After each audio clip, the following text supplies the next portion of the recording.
2 of them. You beat me. I finished a game and I almost didn't make it. Damn. I finished 0 game. Oh my god, this is inverse episode. Like, this is not... This is never how... Because I'm always the one that never has... Yeah. That has fuck all to talk about. John is always like, oh, I finished like 6 15-minute games or, whatever. Yeah. And a 30-hour RPG. Like, it's always... John always seems to have the most little things and then a big thing. Yeah. And we are usually like funny. a couple of big things and usually a small thing, maybe. Gotta discard that which does not spark joy. There you go. Right. You fucking there you go. cleaned You could talk about cleaning. I'm gonna talk about cleaning. I hope y'all are up for it. I think that this is the perfect podcast for This is the for perfect cleaning. podcast to talk about cleaning. Yeah. Oh, man. Good stuff. Yeah. Good all the messy stuff. bitches in the audience. All the Just messy like, hey, bitches. You need some advice, don't you? John's got it all. I've got it all. You're gonna be our guru at cleaning out all the clutter of your life. That's your new podcast Man. shtick. Somebody throw that out on Discord too. I'm too lazy to do it. Rhett, can you do it? Oh, Jesus. Rhett, good God, would you just fucking actually do something for once? Come on, Rhett, please. I'm doing it. All Okay, right. thank you. God. Oh, Literally copy-pasted your tweet. That's the fine. link didn't even fucking hold on. Nice, good job. You're so good at this. You're real There it good. is. I fixed it. You didn't fix it, you just repasted it. Fixing it would have been more elegant if you'd have just edited the message. Fucking go you! You did it! hey, Rhett, I'm proud of you. I like the new Skype icon, Rhett. He's had that one for like 2 months. Really? Wait, The Hibiki one? on Skype? Yeah. I Oh think my god, it's pretty recent. I am so happy for Tom. Oh my god. What? Tom lived the dream. Tom made a horny game. Oh no. Oh, jeez. Oh no. I'm so happy. It's so... Do you realize how many horny game ideas I've had? Like, explicitly horny, more so than, like, Witch's Tower or Spider Game. Oh wow. And I've never followed through on any of them. Tom followed through. Tom has a surprise.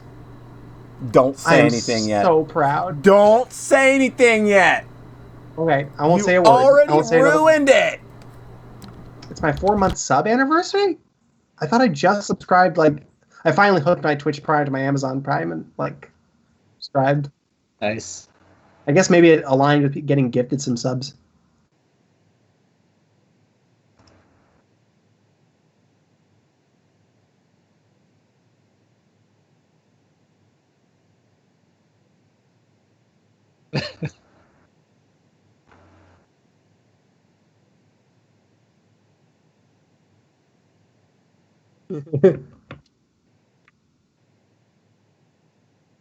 Wowee!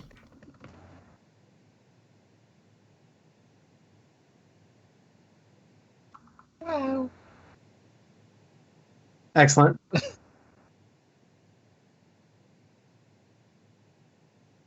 Aw. Aw. That's nice.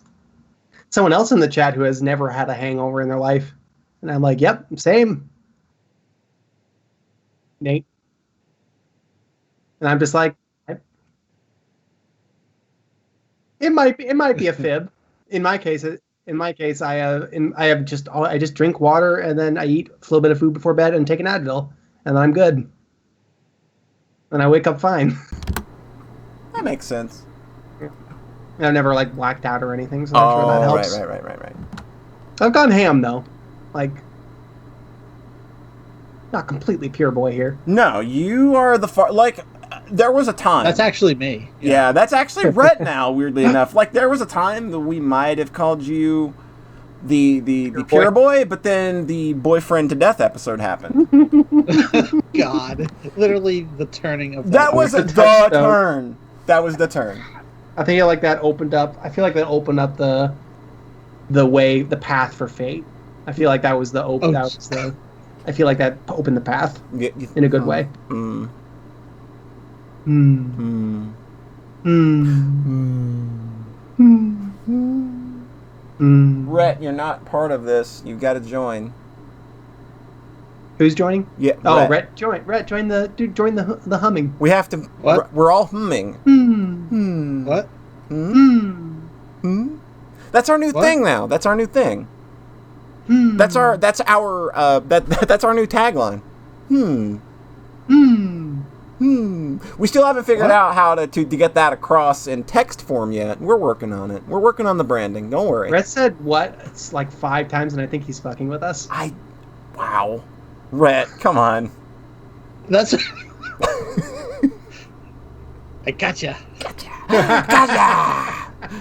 No, when Polly called me, we said what for like a minute straight, and my finally gosh. I broke. Yep. I won. That's very good. I won, as I always do. This art is very good. Mhm. I went through all my old thumb drives, and I actually pulled out like several all my old Family Tracker stuff that I hadn't posted, like including the source projects. Oh, wow. And my old Sprite comic, very short-lived. Oh, that was probably a banger right there. Oh, it was gonna rule. I had a whole thing planned out. It was gonna be epic. Oh, wow. Bob and George and John. Nice. Okay, so I may have taken a couple aesthetic inspirations. The entire thing. But the storytelling was very much a John original. Thank you very much. What do you know about telling stories? Literally. Wow. That was one of the first stories that I remember outlining in full. I had wow. a whole thing planned out. Yeah, just really this was, you were definitely on the road to 8 Easy Bits fame. Mm-hmm. It was going to be a dystopian thriller. Drawing on 1984 and Brave New World, Oh, which damn. I just read. Look, It's going to be very cool. Oh, this is going to be very In relevant. the context of a Sprite comic with Mega Man sprites. Right, of course, it's got to be Mega Inspired by Man Bob Sprite. and George. Inspired heavily by Bob and George. Bob and George. It's a great font. It's a great panel layout. I don't see the issue. It looks fantastic. I see those sprites, and I'm like, that is a good fucking look, my dude. Good job, John. Good job, Past John. I had some older Sprite comics that were very much worse because they were immediately. It was a crossover with Chrono, Samus, and Mega Man X, no. and it immediately introduced an author character at the start. Oh no! That was 5 years before the ones that I posted. I do not still have those, unfortunately. I think we need to see more John stuff appearing on your Twitter from this whole. I really hope I out. find Polygon Valley. That was my one finished game from middle school. Oh wow! I saw 4 GMK, GM8 projects there, so there's a chance. There's a chance. But I have to get a GM7 and a GM8 install going. So wow! Yeah, that's gonna. Yeah, are those even going to play on modern OSs? I don't know, but it would be very delightful. I can picture the whole game in my head vividly. It was only 5 minutes long. You should do an Remake update. it. Yeah, remake it. Do the updated. If I don't find it, I might. I hope that you can find it and that you remake it. I want both. That would be ideal. I need both in my life. But we can't be sure. It's just too much of a crapshoot to know. Right. God, that would be fun. That would be good stuff. But you know what? If it doesn't, the thing is, Polly, if it doesn't happen, that's just another lesson about the beauty of impermanence and how everything goes away eventually. Man, considering how I'm gonna start this episode, oh boy. Oh man. Whoops. Hey everybody, welcome to Sockscast, episode 117, brought to you as always by Moon Pies. Moon Pies, not for use in the halting of anal seepage. Bet you didn't know that, did you? I spit taked at that. So if it's cool with my co-hosts, I want to take a moment up front to acknowledge the unfortunate May 21st passing of Anime News Network's Zach Berchi. Obviously, our sincerest condolences to his friends and family, and from me, a personal thank you to him and his work, because he was one of the voices that kind of inspired the overall voice and tone that I like to carry on this show. along with Brian Davis, of course. And I guess I'll just kind of echo the sentiment that his close friends have been kind of putting out there, given the unfortunate circumstances of his passing. Call your friends, give them a hug, see if they need anything. These are rough times we're going through. Even if they just need an ear, just be there for your pals. And there's no tasteful way to transition away from a segment like this, of course. So I'm not even going to pretend to try. To my immediate virtual right, he has arrived, and this time you can believe the hype. It's Rhett. Hello. Hey. How's it going? It's funny, you were just talking about, I'm not sure if this was part of the podcast, but you were basically like, don't call me randomly.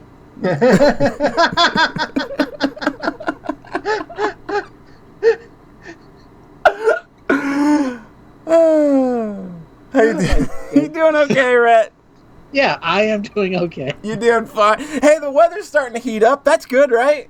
No, that's not good. That's not good. It's been a moderate weekend. It was like 80 outside, and I was outside for like 3 hours today. It was really nice. It hit 90 today. It was like, owned. That's weird. It was like 60 yesterday. I was like, fucking nice. Yes. Fantastic. I can open the window and it will cool the room off. That's always a nice feeling. Yeah. That's always a nice feeling. So you're ready for a podcast. I know you are. You always are. You've always got your podcast pants on. Like, you're just always ready to go. I mean, I am wearing pants. I'll give you that. Wow. It's honestly a shock. It's honestly a shock. Anytime I call Rhett, no pants are involved. And I know that there's no pants involved due to the quote-unquote ambient sounds I hear in the background, okay? You got 50% of best chance I'm wearing pants.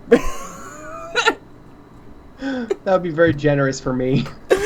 To my immediate virtual left, to blow out the candles on all his Frankensteins, it's John Fire. Hi. Hey! How you doing, John? I'm doing great. I just hung out with my brother for like 3 hours. We were outside a bunch, ate nice food. I'm happy. I got my tea. Nice. I literally just said goodbye, and then I took a shower, and now I'm sitting with my tea with different friends. So I'm just like having a lovely Sunday. Lovely. And hey, you're going to be a very special guest on a podcast we have coming out this coming Friday. You're going to be on the next episode of God is in the Podcast. I know. I did that yesterday, and it was a blast. It was a blast. It's for Eat Me, Drink Me. If anybody wants to go listen to that amazing album, it is a 52-minute monolith of a record. You'll get through it. You might come out with some scrapes and bumps on the other side, but you'll be prepared to hear us talk about it for an hour and a half. Oh my God. It's good. We had a real good time with it. Let me just say that much. Good stuff. So yeah, Eat Me, Drink Me. Very good time with the podcast. The Eat Me, Drink Me episode of God is in the Podcast will probably be going up on Friday. Speaking of other site-wide related stuff, we have, just so everybody knows, we have started work on getting together everybody's lists and things for Game of the Decade stuff. That is coming along very nicely. Like, all the lists are compiled. Rhett already knows. Yeah. Rhett already knows. He has all the data. It's done. Like, oh my God, there's so many games. There are 706 video games on this fucking list. It's unbelievable. Like, because I can see it and I scroll through it and I will keep forgetting the games are on there. I was like, oh, nice. I didn't know that was on here. Because I can't keep 700 in my brain. We started seeing that come together. Like, the XML is it's in the works. We know what it's going to look like on the site now. Like, some lists are already starting to get plugged in. Some of us still have work we need to do that we keep, I don't know, we keep very irresponsibly shirking. Wow, it's not very nice to leave your friends high and dry when they've done all of their work and you haven't done any of yours. I don't know who I would be talking about, though. I mean, I think you were talking to me because I haven't done the images with like the 35 images I promised I'd do. Yeah, I'm talking about John Thayer. I'm sorry. So you know that meme that's like, wonder who that sign is for. That's John listening to being and Don to be like, wonder who she's talking about. Also, eat a dick, Polly.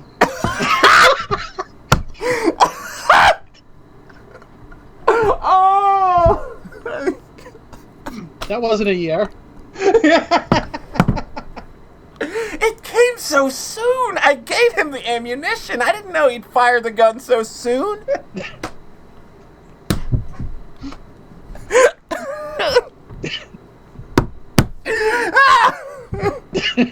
Got you there. It sounds like. Boy, you weren't kidding that it would catch you off guard. Okay, but yeah, we're gonna hopefully be coming close to a run date for that soon at some point. I will probably be having an upcoming surgery that may delay that by a week or so. We don't know yet. Like, I'll know more about that this coming week. But yeah, like, we just want everybody to know, like, your data's in. We already, like, Rhett already knows. It is locked in. It is locked. No more. Rhett already knows the specifics. He knows what the game of the decade is, and we don't. Which is very exciting. Which is exciting. So it gets to be a surprise for us. Except I'm the proofreader, so I'm definitely gonna know. I will not no, know. you are That's gonna be absolutely exciting. not seeing the top 100 until we do that podcast. Oh, I fuck need yes. that top 100 for a reason, Rhett. Huh? I need the top 100 for a reason. It's for layout purposes. I need them. So I will need. I will need that 100 in order for the podcast that we will be doing to be visually entertaining. So, just saying. Wow. I can still be surprised. Okay. Yeah. So yeah, like, we just want you to Here's know the top, we're and it's working on number that. one. It's coming along, and we'll get it out to you soon. We promise. Like, it's coming along. Okay. It's slow going, but it's. I Yeah. think it's faster It's than so we. big. I think It's it's. such a big thing. I think it's faster than we thought it might have been, though, because we got some shortcuts worked in now. We got a system. It's all good. It's all good. There's a lot I of. feel good... like I kind of really brought it together. Like, it's Oh, like, yeah. Yeah, now it's absolutely. going really quick. Absolutely. You're just knocking it out of the park. Mm. Rhett, Yeah? what did you do these last couple weeks? Oh, jeez. Very little, honestly. Oh no. Oh, good. So basically, I was like, I had a really slow week at work where I just watched a ton of anime at work. All right. And I realized this is actually a really bad way to consume shows. Oh. Because, you're at work, you're always like, you're not fully invested in the show. You're always like, 80% attention, like, oh, make sure everything's actually running fine and you're not completely fucking off. Right. Mm-hmm. So, like, I got through a couple shows and it was like, man, I kind of just don't have any actual recollection of having watched it. Wow. What did you watch? I watched the KyoAni show Beyond the Boundary, like, entirely at work. Oh, wow. I watched about half of one of the newer Lupin series. I finished up what's that show, John? Thunderbolt Fantasy. I finished up Thunderbolt Fantasy Season 1.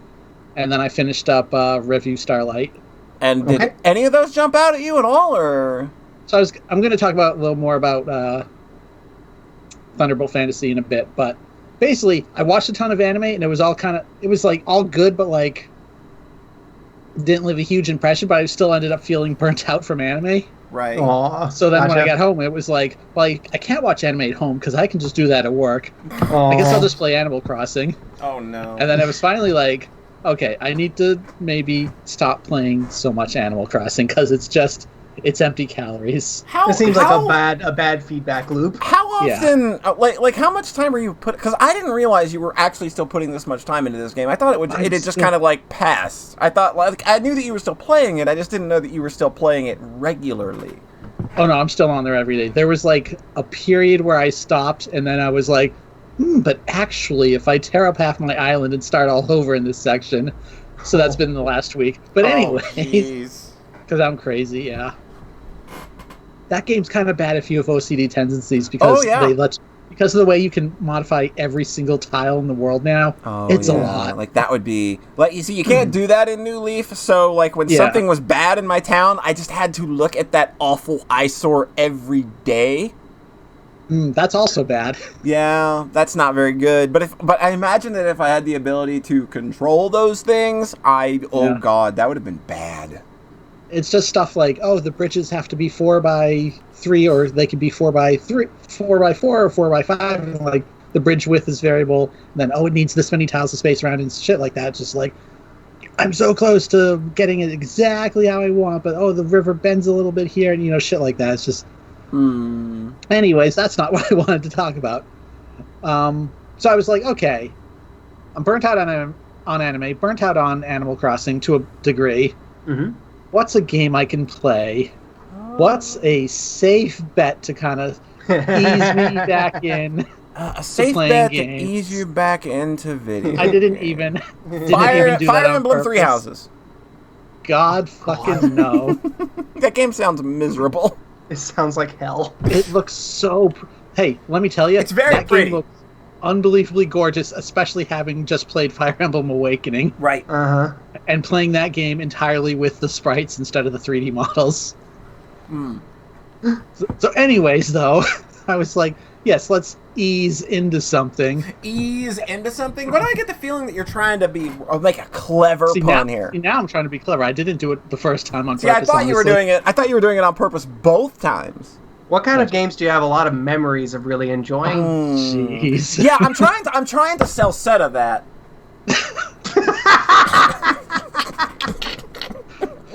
So also, remember how I've been doing that whole backlog image once a month? Yeah. Somehow this game didn't make it on there. Oh, weird. Because that's not actually the entire backlog. Oh no. No. That's just the tip of the iceberg. The cream of the crop.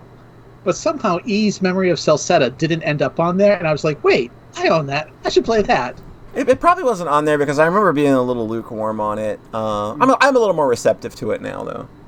But yeah. it was weird. Just like, I literally forgot I had that. I was like, oh, right, I should just play that. That's like the safest fucking bet possible right now. A Falcom game is like easy pickings. Yeah. Oh. So I like this game, but it is... The first few hours are a little rough. Oh god, they're boring. They're straight up boring. I think if I had played this before 8, it would have been a little bit less boring. Yeah, that's kind of the issue I had with it, because this game it's very adjacent to 8 in a lot of ways. It's this incredible middle step between 7 and 8. Yeah, because it's got things from 8 that you can feel starting to take shape. Yeah. But it's not all the way there yet. Yeah. Yeah. Like, it is interesting seeing, like, some mechanical stuff just straight up start here and then go directly into 8. Like, the whole mission at the start of the game is like, oh, map out the entire forest, which is very similar to how they do the map tracking in 8. Yeah. Of like, oh, we've got to map this deserted island. And then they kind of start doing the trade up with materials in this one. Yep. But, like, it doesn't work at all in this one because you still just have regular shops buying new items and stuff. So, like, I upgraded my stuff a few times. It's like, oh, it's got Burn 5 and Paralyze 7 or whatever on it. And it's like, yeah, I'm fucking destroying these enemies because as soon as my 3 party members start attacking them, every status effect starts popping off and they're just stun locked into oblivion. That's fantastic. So then I just kind of stopped doing that, though, because it was like, well, I could just, buy the new shiny weapons in the stores and not give a shit about it because this game is super easy anyways. Also, I made the huge mistake of playing on normal instead of hard. Don't do that. Yeah, I was about to say, don't play that game on normal. That was a mistake. Yep. If he said this is, like, pretty much the easiest ease game anyway, so, like, I'm not even sure there would be a huge jump to hard mode. Maybe Nightmare, but I'm not going to be playing any of these games on Nightmare. I would play 8 on Nightmare just because I think that game has the most tools that you could utilize, and it would be really interesting. Yeah. See, I'm not sure specifically where Flash Guard and Flash Dodge started. It might have been this one. They were 7. They were in 7, but they were in 7. I never used them. Yeah, they feel a lot more prominent here, and then even more brought to the forefront in 8, of course. Right, obviously. But yeah, it's still very satisfying, like, for the bosses in this game. Like, when they launch a bunch of projectiles at you, it's like, okay, I'll block the first one, Flash Guard, and then dodge out of the way, Flash Move, and then, oh, he's in slow-mo, pop those skills off. Like, the skills feel incredibly similar to 8. Yeah, there's a lot of nice impact to everything. Yeah. It just feels real good. Yeah, and of course, one of the playable characters is a little girl with a big hammer. and those are the characters you always want to play. She's just really fun to use, because, like, the main skill I used with her is just, like, a wind-up and swing like a baseball bat.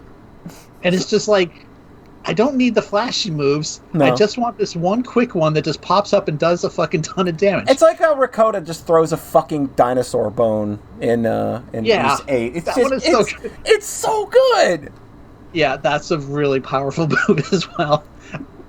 But like when you get the other ones that are like, oh, this character, does 3 swings, then jumps up into the air and does like a phoenix dive. It's like, yeah, but they miss the final hit half the time because shit's moving around too much. Yeah. Just give me the big swing. Yeah. Just let me have it.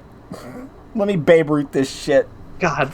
So like, as you use moves, the chart builds up a meter and you get to use the big special attack. Mm-hmm. Her original special attack is like kind of weird because she like does a hit, then jumps into the air and fires a laser. And then right at the end of the game, I get an accessory that's like changes this character's special ability to a second one. So like you only can have it on one character, and so I guess every character just has a second special ability. Yeah. Which is kind of ridiculous to limit it to just this one accessory.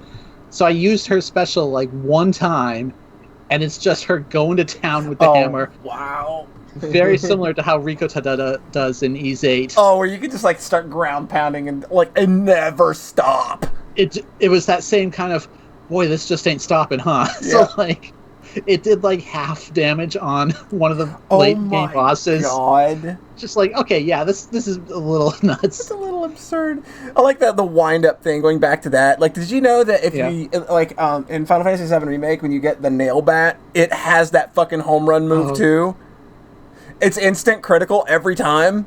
I didn't know this till I was watching somebody stream it, and they were using the nail bat, and I never used it because it doesn't have materia slots, so it didn't make sense to use it. But they were using it and just like doing this fucking this wind up home run swing, and it's great. But then it also kind of sucks because there are a lot of enemies in that game are way too fast. Yeah. I used the nail bat for a little bit, and I think I did see that, and I was like, oh, this is cool, but there's way too many other drawbacks. Like, that thing is slow as shit. Yeah. So it's like, I really can't with this. I love shit like that, though, where it's just like a big really fucking like this wind game, actually. up. I think... Oh, you like it? Hello? Oh, shit. Hey, you're back. Sorry. I seem to have dropped for a bit there. Yeah, you dropped for a second. It was awkward. I'll forgive you, but... So yeah, I actually ended up really liking this game outside of the first couple hours being really slow. Like I had a hard time with the first few hours, and I think that really painted the way that I was trying to approach the rest, because I got like 70% of the map done, and I just... Oh, wait, really? Yeah, like I quit. Oh, wow.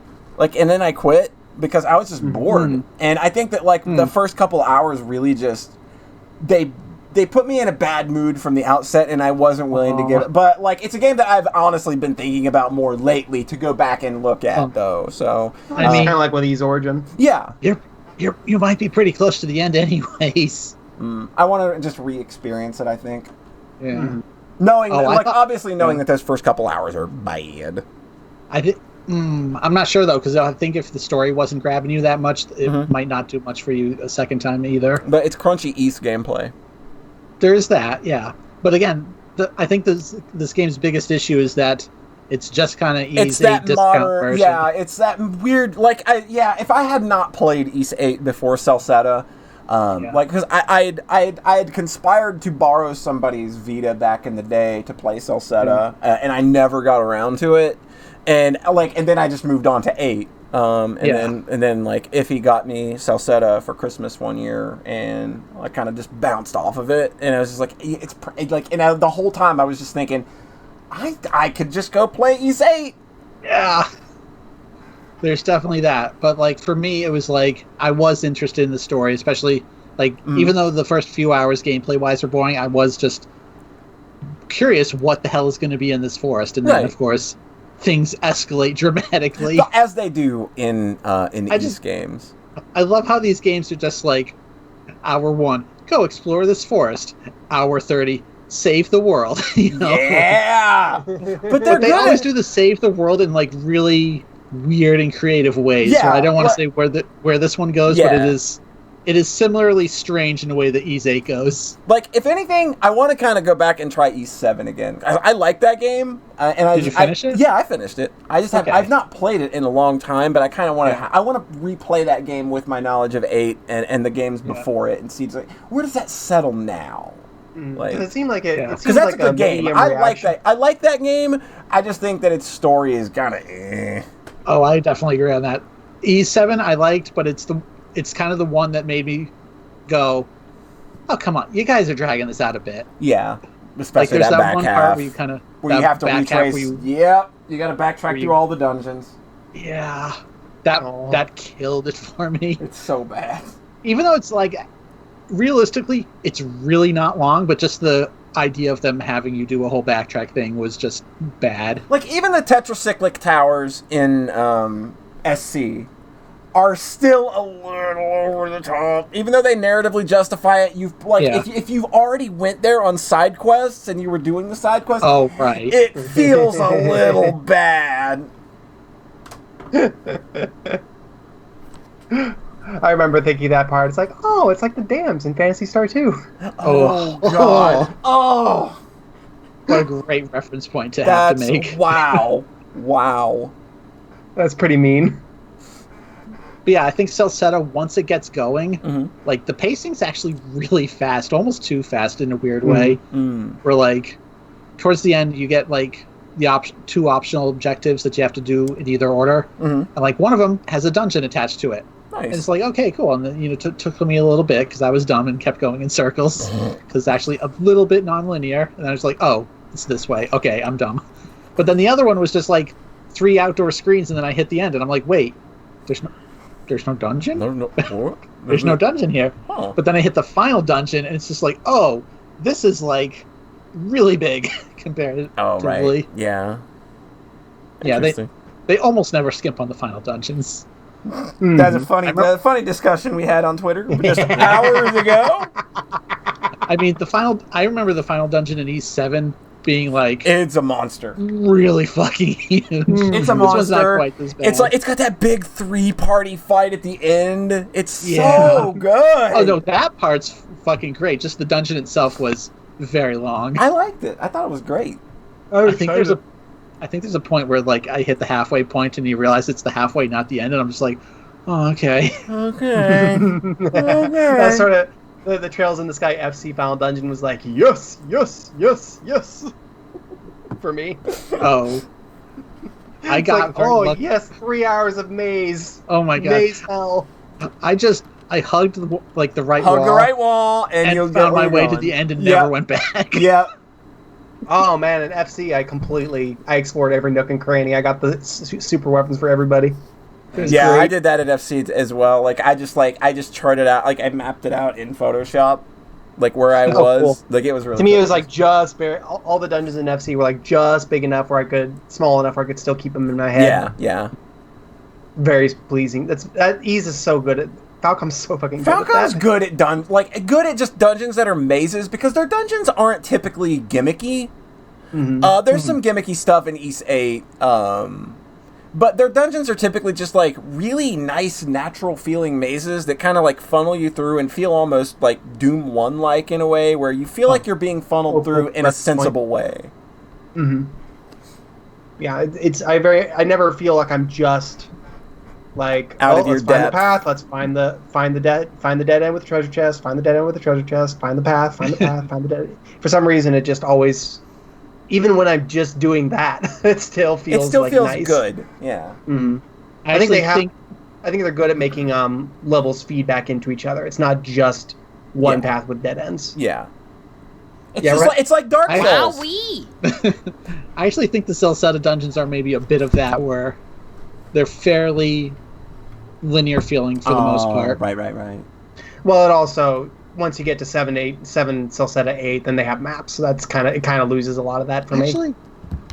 Oh, I guess they do have maps in this. I didn't have to use them a lot. I actually think maybe the hardest dungeon for me in this game was actually the very first one, because it's got this thing where it's like a big cylinder and you keep raising the water level. Oh, yeah.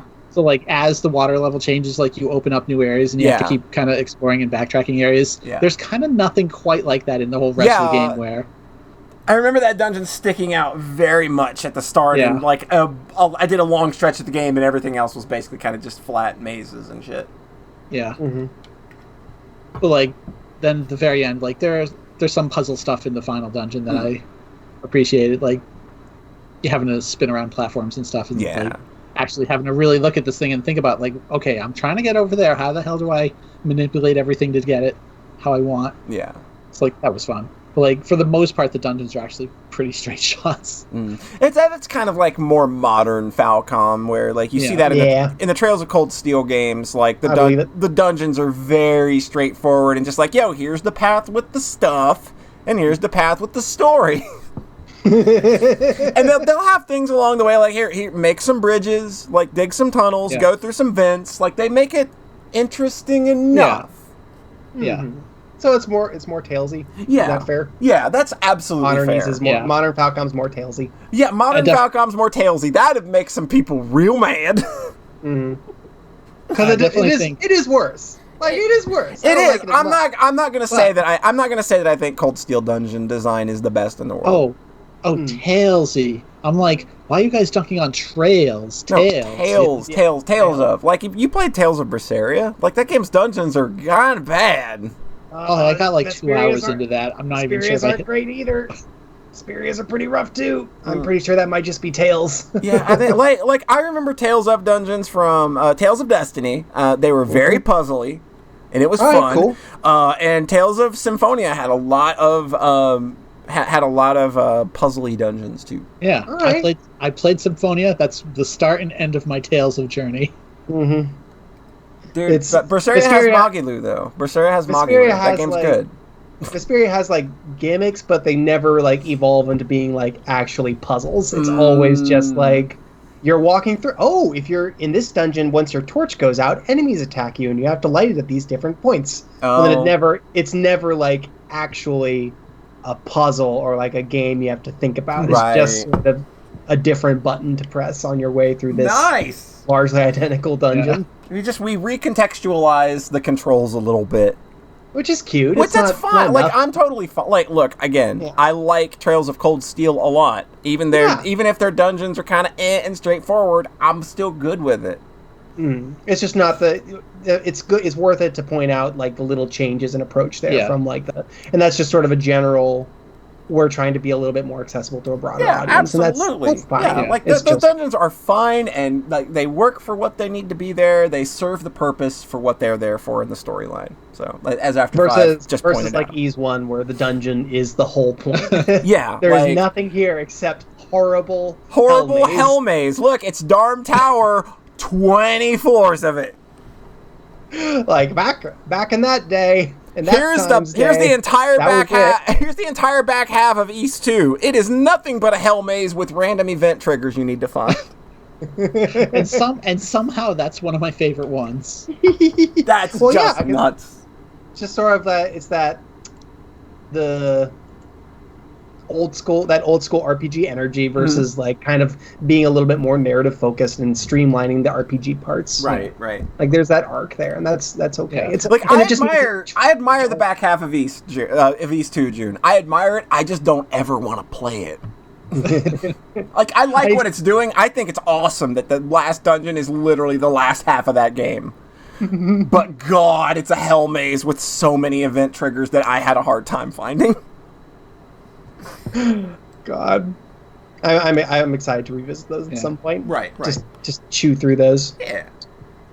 It is interesting thinking back to how this game was, relatively breezy. I mean, actually, completely breezy, but like easy breezy. Like, Oath and Felghana was like, you will get the item, you will be the perfect level, or you will do 0 damage to this boss. Yeah. They've really kind of like taken East its 7. Off, I guess. East 7 is kind of where East 7 is sort of where those teeth came off, because East 7 didn't really have those brick walls that you would hit. Oh, you're not level 22, you're not doing any damage, but if you're level 22, check it out, you're doing 50 damage. Yeah. Because I really like that. I really like that simplicity of the Napishtim era, is that just like You are one character, and you are fighting these Mega Man bosses, and it's fun. Yeah. And there are mazes, and they have no maps. There's and it's 10 hours long. Yeah. Something to be said for that. Like Felgana is a little more blown out. But yeah.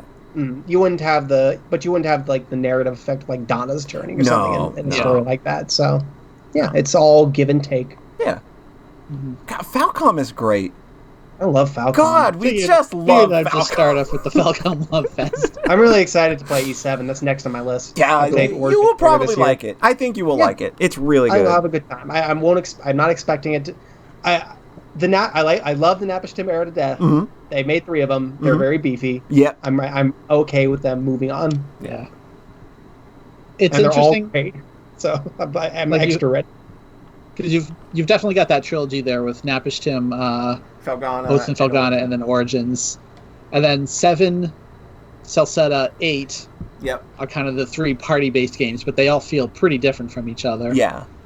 Like, and 9 is doing a whole new thing with traversal and character unique abilities and things like that. It looks real good.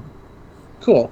I wasn't sure if they were really changing things up. I was like, so this is just going to kind of be more Ys 8, which would be fine. It's more Ys 8, but they kind of they're making from what I've seen, each character is a lot more unique and that they have their own unique traversal abilities, and you're going to have to switch party members a lot more. It seems way more the most team focused of the team focused games. Neat. And also, a bunch of the game takes place in one city. In one place, which is interesting. And it's a lot more vertical. I want to see them handle this. I'm a part of me is just I'm a little scared of that. I could see that getting a little weird and maybe boring, but I'm going to put my faith in it because I have no reason to not trust Falcom. Exactly. Yeah. Yeah. I'm excited. In Falcom we trust. Yes. Might as well be the tagline for this fucking podcast these days. Cool. So, John, what you been up to? Okay, well, let's do the video game first. Okay. The one video game I played. Video game. Not much of. So I played a bunch of Resident Evil 4. I got to the castle. Yes! So the last time I played this game was 2007 when the Wii version came out. Oh my god. The best version. Was that the first time you'd ever played it? I think the Wii version feels so good to play. It may not be. It feels really good. I just know that the difficulty's toned down. The difficulty's toned down a lot. It may not be the best version in that sense, but to actually just sit down and play that game is such a delight. It feels really good. Yeah. This one feels a lot more. This one feels more demanding. I don't know. That's just my brain, but this one feels a little bit more that kind of Resident Evil crunch of oh shit, I just got completely killed. yeah. When that game kills you, it kills you really fucking hard. So this game is just immediately joyous. Yes. It's just I when I first played Resident Evil 4, I was the first Resident Evil I'd ever played. I had no context with the rest of the series. Since then, I played 1 and 2, and I love both of them to bits. Yeah. Just completely love them to bits. I also played Devil May Cry, so I've kind of played another Resident Evil game in a way. And you sort of kind of you can read a through line with the tone that these games have when you look at it that way too. Exactly. So basically everything that was a weird off-putting survival horrorism in Resident Evil 4 when I was a kid is now just oh, I'm coming home. Yeah, it's really cool. Yeah. Because it's very start-stop. You can't shoot and walk at the same time. Nope. The camera, it's very slow. Turning around is slow. Yeah. Just use your quick turn. Down and B. But turning 90%, that's a little trickier. Yeah, right? That's trickier. You're not wrong. You can. I do the quick turn, but turning 90 degrees, now that's tricky. That's harder. Scouring the area for resources, all that good jazz. And I'm oh, it still feels like Resident Evil. It does. Even with a different perspective, this is so nice. It's just recontextualized a lot. It feels so good. Oh my god! Shooting enemies feels so good in RE4. The guns in RE4, they are so hard to top because every single one of them feels and sounds fantastic. There's so much feedback. It's so solid, and it's so Yeah, it just feels like, hey, we kind of made RE4, we made Resident Evil, we changed the camera perspective. Yeah. But you're still playing that game. Yeah.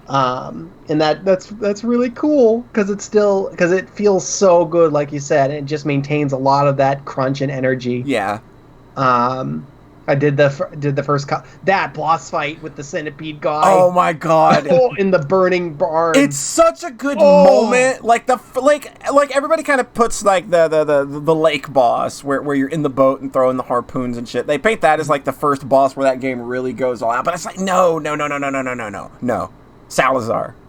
It's Salazar because he's introduced several times beforehand, so it's extra that any boss where they do that, where they really earn the boss's presence before you actually they fight. build him so well. And then when you actually fight him, and they go so hard with his design, and he has like several phases, and the setting of the boss is so dramatic and scary.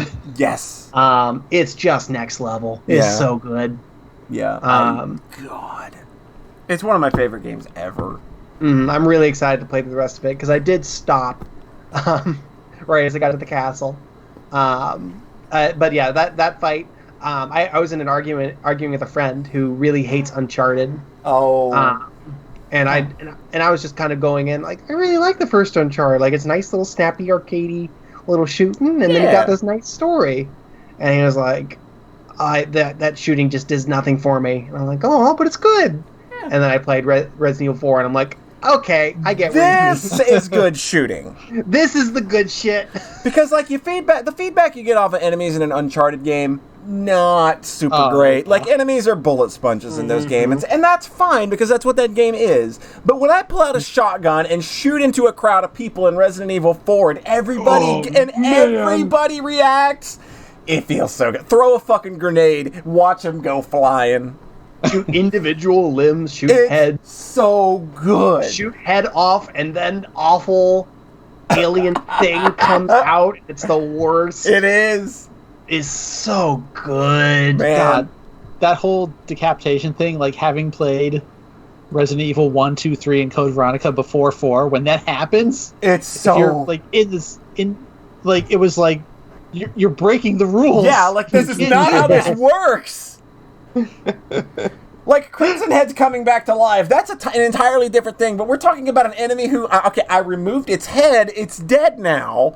That's and like now the rule of those first games. And now it's doubly lethal in a lot of cases because those plagues get lethal. I've made the enemy worse. What the fuck? God, that's so good, and it's scary because you might be infected. Yep. I'm very. I think much bigger than the perspective change in making it feel less Resident Evil is two big things. The level design is a lot more guided. Oh, yeah. Yeah. It is, you are being funneled directly through a series of set pieces. Mm-hmm. There is not really much. Maybe it changes later on. There's very little like maziness here.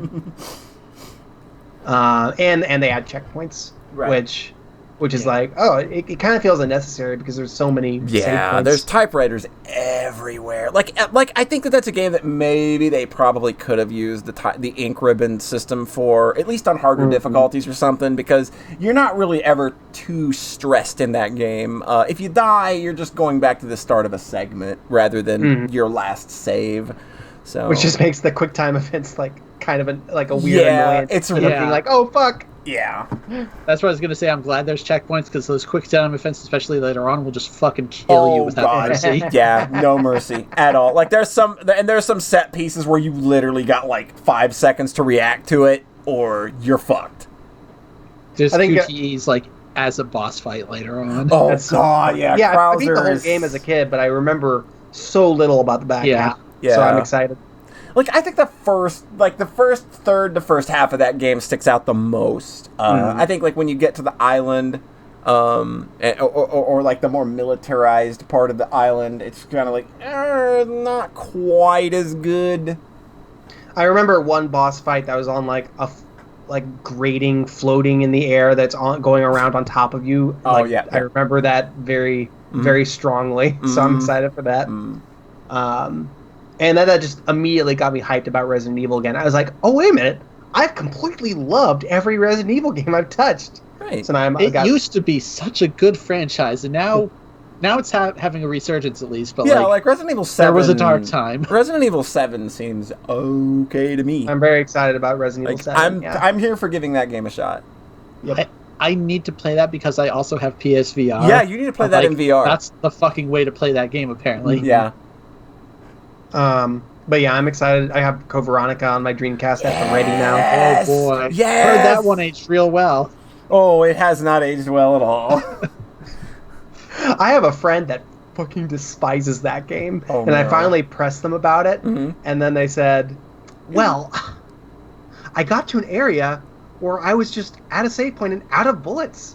And I couldn't get to the next area because I didn't have enough bullets to get through the guys. And I was like, Well, that's not. but You're that's, playing. that's Resident Evil. Yeah, you're playing it Dude, wrong. wait, homie. I thought that you had a reason to really hate this. Has it been 10 years? I've assumed that Resident Evil Code Veronica was bad because it's Resident Evil? Resident Evil did a Resident Evil, and now it's bad. So we'll see. We'll see how it ages beyond that. Yeah. But that made me laugh. I was like, oh, it's okay. So it's just a Resident Evil game then. Yeah, like Code Veronica, it's a little wonky in places, but it's totally fine. It's still fine. John is probably most receptive to how old What that game is. Yeah, like you are totally. Yeah, like if there's anybody I'm safe with putting this. With giving this game to, it's John Thayer. Yeah, I'm literally like, this is so good. I think 1 might still be my favorite. So that's kind of where I'm coming from. Have you played Remake? Not yet. I'm very excited. Oh my God. God, you have to play the first original remake, one. the original. It's gonna punch me in the face. I'm very my aware. God. That was one of my favorite game experiences last year, and I got to experience that for the first time. And that's surprising given the fact that I love these games, but I finally got to... Oh, wait. Yeah, I'd never experienced Resident Evil Remake prior to last year. That's insane, because that's literally the game I bought a GameCube for. Yeah, I know. And I knew you at the time. Yeah, I know. I just never got around to it. That's wild. God, cool. I remember I bought a GameCube for Remake, and then they announced Resident Evil 4 a little bit later, and seeing those first screenshots was just like, you made the right call. You made the right decision. Phantasy Star Online, Resident Evil Remake, and Resident Evil 4. Like, that's a solid fucking lineup to have for your console. Yeah. I'm excited to be able to play GameCube games again. I have Beautiful Joe ready. That's I have a great Killer one. 7 ready. I have Eternal Darkness. I've got like a lot of That's just good stuff non-stop there. bangers. That is non-stop bangers. Beautiful Joe. I've got one of my wonderful 101 code redeemed. So Beautiful Joe was the only one that was going to be at all tricky. Oh, nice. And now I'm going to be able to just play it, and that feels great. I mean, we can hold off and do it in the second round. How about I throw it to you, Polly? Sure. So, Come on, what have you been up to? What have I been up to? I played a game this morning. Oh my shit. God. So you may, cruising around the old Twitter box, as you do when you're in the online world, you may have run across lots of pictures on your timeline especially over the last week. They have a red, black, and off-white color palette to them, and they feature very, very, very, very, very, very, very good demon girls. Uh-huh. And probably pancakes. I played Helltaker.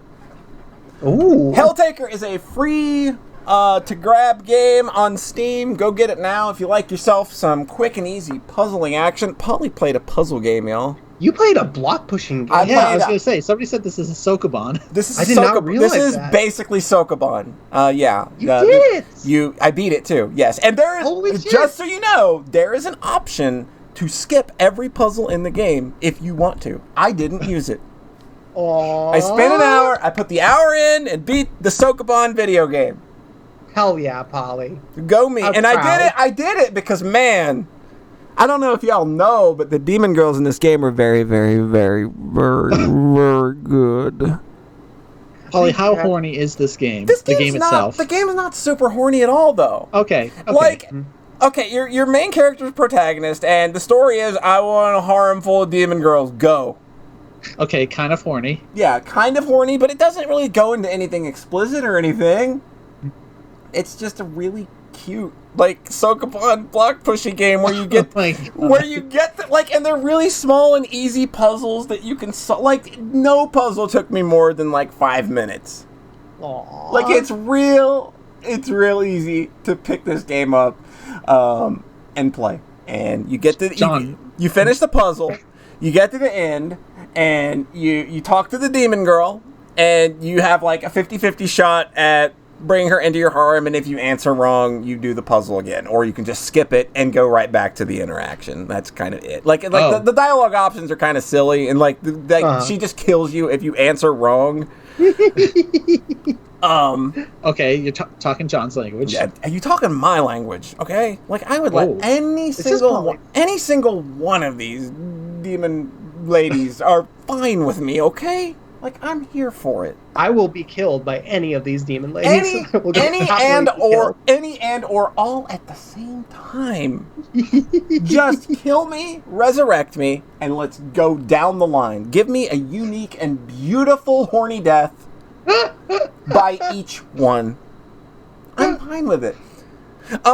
But yeah, it's like there's not much more to this game. Like there's a boss fight at the end that is not a Sokoban puzzle, but it's a really fun little avoidance game that kind of it's really divided people. Like some people don't like it because I guess they think it's really hard or something, or it's impossible. But it's just like it literally like I died once. There's 4. So like Faerun ending with an easy schmoes level and making I people actually mad. was thinking Faerun as well. Weird. Yeah, but there's like it's just like you avoid some chains, and then you go, and then like it's the bridge stops, some chains come down, the blocked away, you kick the chains away, and then it just keeps going, and then but when you die, you just start the phase over. You don't start the whole boss fight over, so it's fine. Like it's literally like, and no part is longer than like 30 seconds. So people are just whiny. They're just whiny babies. And I am almost 100% certain that they're either seeded, so they're always the same every time, but it's random what you get, or they're just the same every time. But I literally had no issues with it. Cool. It's super fun. So you come to this game for the girls. That's very, very obvious. Like, this game is very clearly a vehicle for the artist's artwork. And, like, I'm here for it. Like, and there's just lots of fun dialogue. It's very over the top and loud. This is like, I could see Trigger making an anime of this and it being fucking amazing. Oh, jeez. Excellent. There's a load of fun, really attractive designs. There's a demon girl for everyone, I guarantee you. there's a fetish in there for you, but this game doesn't really lead into fetishism or anything though. Like it's not super sexy or anything like that. It sounds like pretty tactful. It's very tactful and almost almost wholesome in a way. It's just very cute the way that like the whole thing comes together, and it doesn't really like dwell on any of the scenarios or anything at all. Like in the ending you get, it's very wholesome and cute and fun. It's just, man, like games that have like a big personality, like this game has a personality that is just undeniable. Like when you look at its art, when you see the kind of pace that the game has and the way that like you play it, and just like everything about this game has its own immediate identity and a very loud personality. Like again, like I immediately wanted voice overs on these characters. I want an animated series with these characters. Like there's not a lot of substance here, but like the amount of identity and character that has this thing here really helps escalate it to something that's a bit more than just the sum of its parts, and I think that's fucking awesome. That's so fucking cool. Like it's just such a fucking cool game. It's an hour. Like it took me an hour because I'm a dunce. You could probably finish it in 30 minutes. But yeah, I'm so proud of you for doing a Sokoban, Paul. I'm so proud. I just had to make it a little horny. You just had to make it a little horny. That's all you had to do. I've really been thinking, like, I wonder if I could do like sort of a Sokoban logic tutorial thing, like just as a if it's okay if you don't like Sokobans. I was just thinking, like, I wonder what the sticking point is. Is there some way I can help? I wonder if I could make you not a fucking idiot. Is that what you're saying, John? No, I was just thinking because I was doing. Oh, that's another thing I could talk about. I was doing a bunch of logic puzzles last week. Oh, you were? Yeah. Like, I have a question. You were posting screenshots of a video. Is the dude part of the game in the like? Because there's a picture of a guy in every single one. It's a channel called Cracking the Cryptic on YouTube. Right. Okay. See, like I thought it was a game, and that like for some reason there were just pictures of weird old guys with the No, it's puzzles a or channel. something. It's a channel where a couple old men do weird Sudokus on the channel. It's a Right. video, so it's like 45-minute videos of a guy solving a Sudoku, and it's enthralling. Okay, because like I thought that like they were using an app and like for some reason it's just like, oh, it's just there's weird old guys as part of the like now I want to be the one to make that game though. That's like the weird game where there's just really weird random pictures of old guys. I don't know. They're charming. They seem very, very charming. They're not as charming as very hot and very, very as the very hot people in this Sokoban. Very good demonly. My God, they're so good. Seems like there's a lot of them. There's 9 or 10 of them. Because I went on Danbro and the first picture was from Helltaker. This thing really blew up, and it's just the immediate like eye-grabbing character designs and stuff that seem to have pulled this thing into kind of like what people are talking about, because like I saw somebody play it on my timeline or on my Steam thing, like somebody had played it and I was like, what's Helltaker? Oh, that's an immediately striking art style. Oh no, block pushing, I'm out. Oh, it's free, I'm back in. Oh, it's free, I'm back in, and it seems really horny. Cool, I'm here. Ooh. I'm here for it. Man, it's such a nice, delightful little thing, though. I was so thoroughly happy That is so finishing this game. nice. Yeah, like it's not what I was expecting. Like I thoroughly expected I'm gonna throw this on and I'm just gonna hate everything. I'm gonna skip all the puzzles and I'm gonna do all the interactions and I'm gonna get half of what this game's charm is.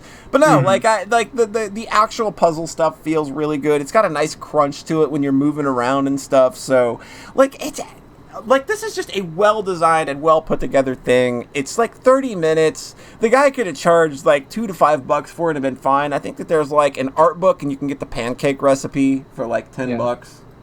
Cute. I think it's kind of the same as Doki Doki Literature Club did, where it's like you're buying that to support them after. Yeah, and I might just go ahead and do that because like I think that I definitely got enough out of this game just from like all of the art that's kind of going around and like enjoying the game in and of itself for being like a nice crunchy little puzzle game that didn't like go too crazy with the solutions and stuff, because there's really only like one. I don't think that there's more than one solution for all of them. Like I think that they're like I know that there's like a hidden ending that you could do after you finish that I accidentally ended up having the things that I could do for it. Because I had done the puzzles in a certain way. So maybe there is for like a few of the puzzles, there's like more than one way to do it. But yeah, there's something you'll notice like looking through the stages, and I made it a point to interact with the certain things when I was doing the puzzles. And by the time I got to the end, it was like, well, that's it. And then people are talking about, oh, there's like a true ending, or the thing that you can do, and like it's something that you unlock as you're playing the game if you're paying attention. So it was cool to kind of get that, and it's just like, and that's just like an extra scene at the end that is really fun. It also has another horny demon that you get to call part of your harem. So Produce, or no, not produce. Yeah, Seduce. No, definitely produce. Produce. They're idols now. They're idols. There you go. We are producing perfection. But yeah, Helltaker, it's delightful. It's a fun little thing. I like it. Everybody go play it. It's fucking free. Come on. It's free and it's got horny demon girls. What else do you want? What else do you want? I mean, that's pretty broad. That is pretty much it. Like, that's a pretty good... I think that's a pretty good sales pitch. Like, that's a good thing to put on the tin is, yo, I'm free horny demon girls. Yeah, check it out. There's gonna be so... They are very... Everything you posted has looked very appealing. I understand. Yes. They're very, very appealing. Send me all the Rule 34. I don't give a fuck. I'm shameless. Let's go. Excellent. This looks delightful, Polly. Yes.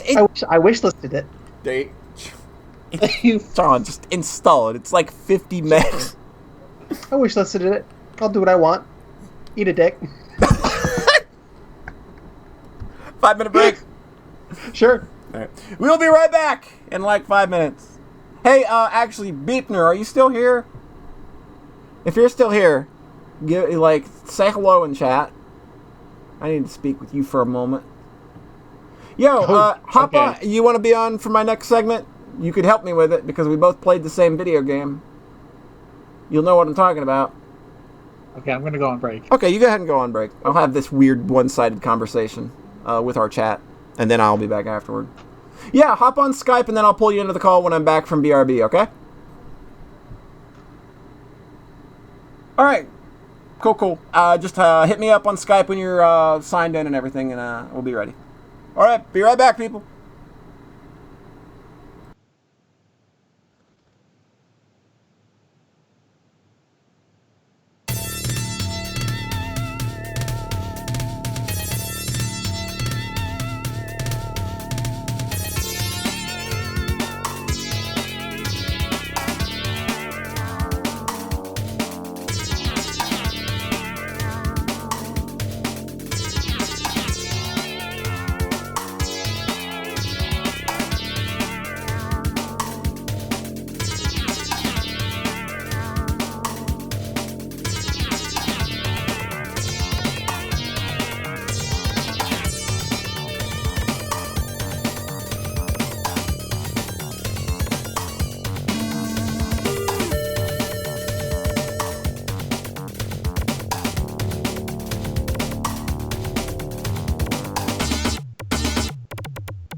What? What? What are you talking about? Hey. Hey, How's it going? it's fine. Cool! Totally rad. Far out. Tubular. It's funny. I forgot to mention one of the things I actually really liked in E Celceta Mhm. is how at the start of the game you have no memories and you're kind of going on this journey to find your memories. Yeah. And like the whole vibe of like the adventure has already happened and you're just trying to Yeah, figure you're out just what trying actually to happened. put it together. Yeah, Yeah. that's cool. Like I thought that was really neat, but then things obviously all end up Right. happening in the present, obviously. Yeah. That aspect kind of falls pretty Yeah. much off entirely. Yeah. I will find a way to patch that in. It'll be funny. It'll be the most it's- awkward.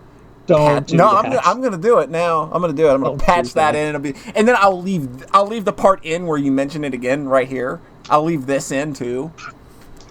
This would be like the worst edited podcast ever. I'm back. Hey, I'm gonna wait. This time I've got. I'm gonna this keep time an I've eye. got grapes. I'm gonna keep an eye on Beepner. He's probably having the oh shit, I haven't used Skype in a long time experience, and then it's Yeah. updating, and it's like oh no, my microphone. Oh no, everything's going to hell. Mm-hmm. Yeah, he's probably so we'll bullshit here for another 2 or 3 minutes, and then I will work in the background to get him on. We'll get Nice. it. Somebody on my Steam friend list just started playing Helltaker. Go Ren, go you. You're doing good. You're doing God's I work. would, but we're doing a podcast right now. Yeah, and we don't want to hear you wanking it during a podcast. Yeah, plus I already ranked it before the podcast. Right? Yeah. I mean, as you do, Yeah. Naturally. naturally. So I'll I probably did play it just- around midnight or so. I think that'll be good. Right. Some good designs there. Good stuff. Some quality content. They're real good. They're really, really good. Yeah. Layer 5. Layer 5. Weird. Is that a Manson thing? No, that's Lane? Serial Experiments Lane. Oh, jeez. Yeah. How'd I guess? 'Cause we all have that Skype experience, Beepner. It's fine. We don't mind. Well, I waiting. posted a thing earlier where when I went to start Skype today, Yeah. as I did 2 hours before the podcast, just in case, instead of Skype popping up, an install window popped up, and I was like, no, no. This is all wrong. This is all terrible. It's fine. It's all fine. It doesn't ask anymore. It just fucking It does just does, yeah. Like Skype is its own fucking awful I mean, that's just sentient Microsoft being. in general. Yeah, I mean, that's what happened to you with Windows. Microsoft just realized the best way is just, we don't ask anymore. We just fucking do it. We just like I had a Windows update like happen earlier this past week, and it was just like, oh hey, I need to do a little bit of update, and I was like, oh, it's just a little update. That's fine. Let's do it. It was a fucking hour and a half update. You didn't tell me it was one of the big ones. You should have told me it was one of the big ones. Oh my god. Fucking computers, right? Yep. Who needs these pieces of garbage? We'll Pretty just sure we do. we definitely do right now. yeah, it's kind of The yeah. entire world kind of does right now. Yeah, that's actually a good yeah. Oh boy. Oh boy. Yeah. I like that that Beepner's status message on Skype is improving your experience. Like that's Oh, just boy. so fucking fitting. It's Yep, so that sounds fitting right. for how for how this whole shit works. By the way, can I have permission to delete all my old college schoolwork off my Google Drive? I don't need it, right? I don't think that there's anything you could possibly need it for. I think I can probably just let it go, right? It's probably fine. That's the final frontier of tidying is my computers. Oh right. Like That's a doozy. yeah. I mean, there's also the final frontier of making my place not a disaster because it's still everything is strewn around. like the only stuff I have left from my college days are like the first ADAT that I ever recorded to, Aw. the first DAT tape that I ever used, things like that. But like, Mhm. you know, because that's like, hey, that's the start of a career. That's really cool and Yeah. interesting stuff. But yeah, everything else like flush. Like I think I still have my I think I still have a few textbooks laying around too. I'm pretty sure I do. Mhm. Because it's related to the career. Because it's This related stuff to is career. all ostensibly could be related to a Yeah. career someday, maybe, but I don't think I need it for. Yeah. I don't think I'm going to dig through it for that. Like, I don't think I've referenced anything in a Hmm. long... Like, I know that I have pulled that book out from time to time and referenced one or two things to maybe, like, for an alternate solution to something that I maybe wanted to do in a mix or a live recording, but... Yeah, I haven't really done much else. You need to know. It's fine, Beepner. We will continue the show, and you just hit me up on, and we will pull you in at random because we still got plenty of show to go. It's fine. Cool. There's still plenty of stuff to talk about. You just keep me updated on the old Skypey wipey. Oh God. You just kind of want to wipe it off the face of the earth, wipe it. Removed. Removed. It is gone. It is gone from my Google Drive. One of these There days, we will be able to use Discord like normal people do during podcasts, but that is not today. But yeah, just give me a heads up, Beepner, when you are ready. And we are going to throw it back to my good pal and yours, Rhett. Hi. Hey! So Good follow-up. Good I follow-up. don't really have a ton else to talk about. I Right. mentioned it earlier that I had finished a bunch of anime up. So I watched Thunderbolt Fantasy, and I took a little bit of a while to finish it because I got like about halfway through and was just not actually feeling it that much. Like the first. So this is Gen Urobuchi's the puppet show. Yeah. The first episode is just incredible when you realize like what they are doing with these puppets and having them sword fight, and like it's also really violent. Yes. Like, they're not I just forgot to having mention puppets sword fight. They're having puppets decapitate each other.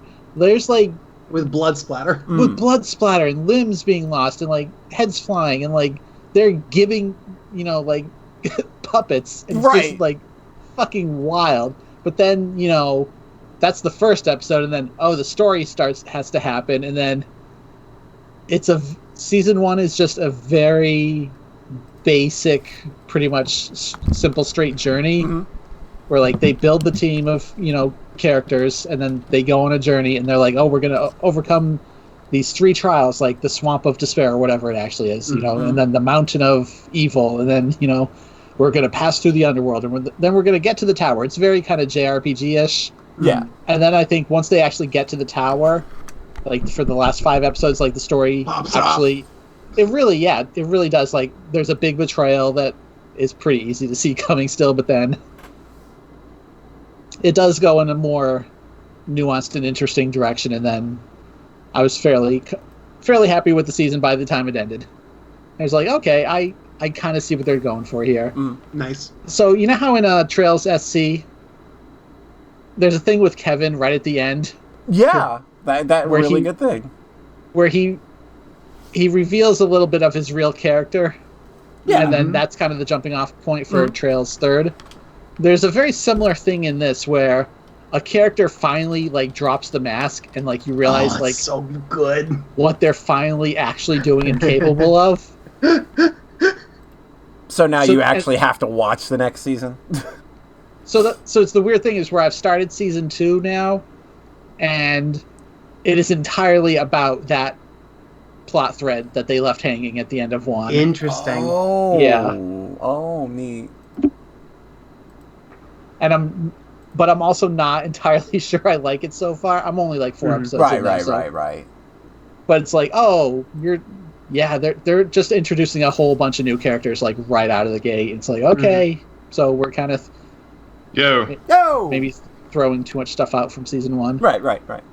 Yeah. Welcome. And- Hey, those who don't know, Beepner just joined us. He'll be here for the rest of the show. Cool. What? Yeah! Rhett's talking about puppets. Yep. Oh, good.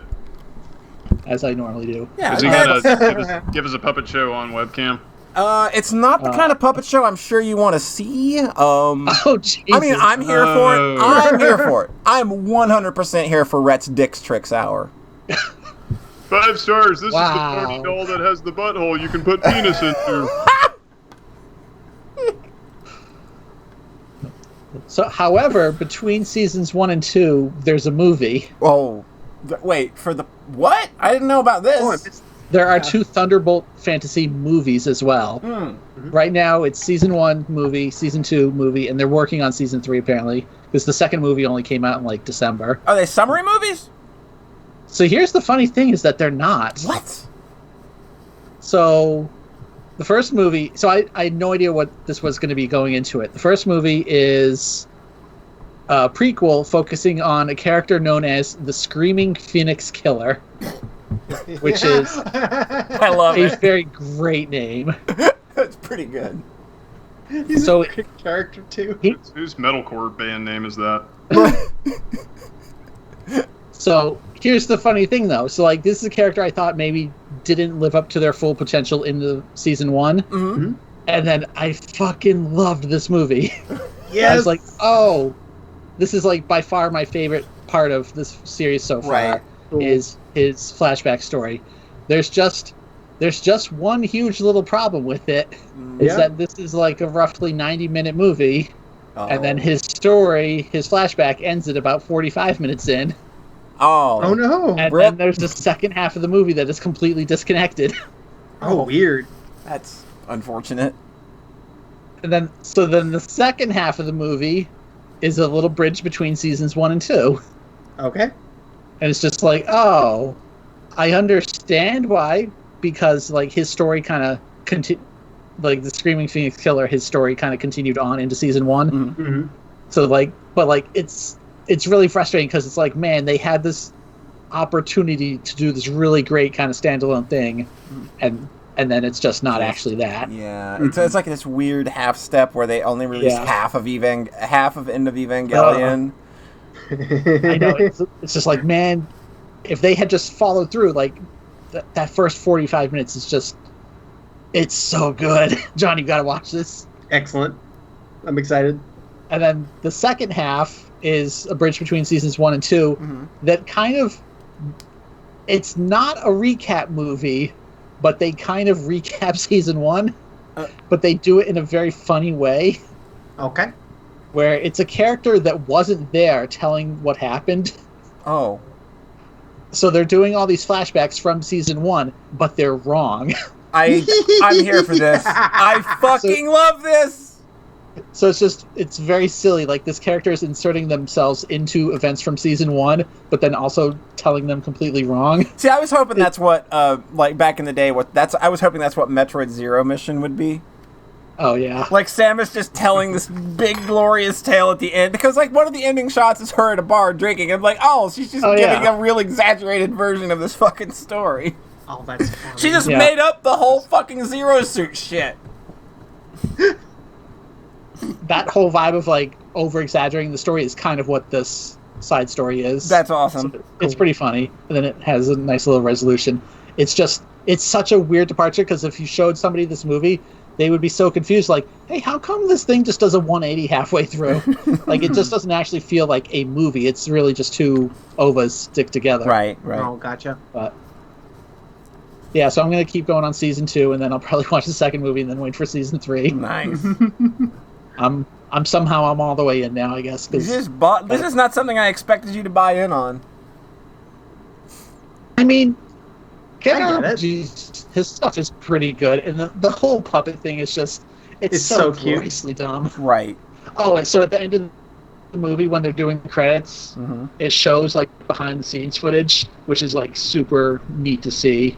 Oh. Just like the cool. guys, like, you know, like just seeing like, oh, like for like 80% of these shots, like it's the puppet only has the upper body, and you just see the guy with his arm up there and like swinging the swords around.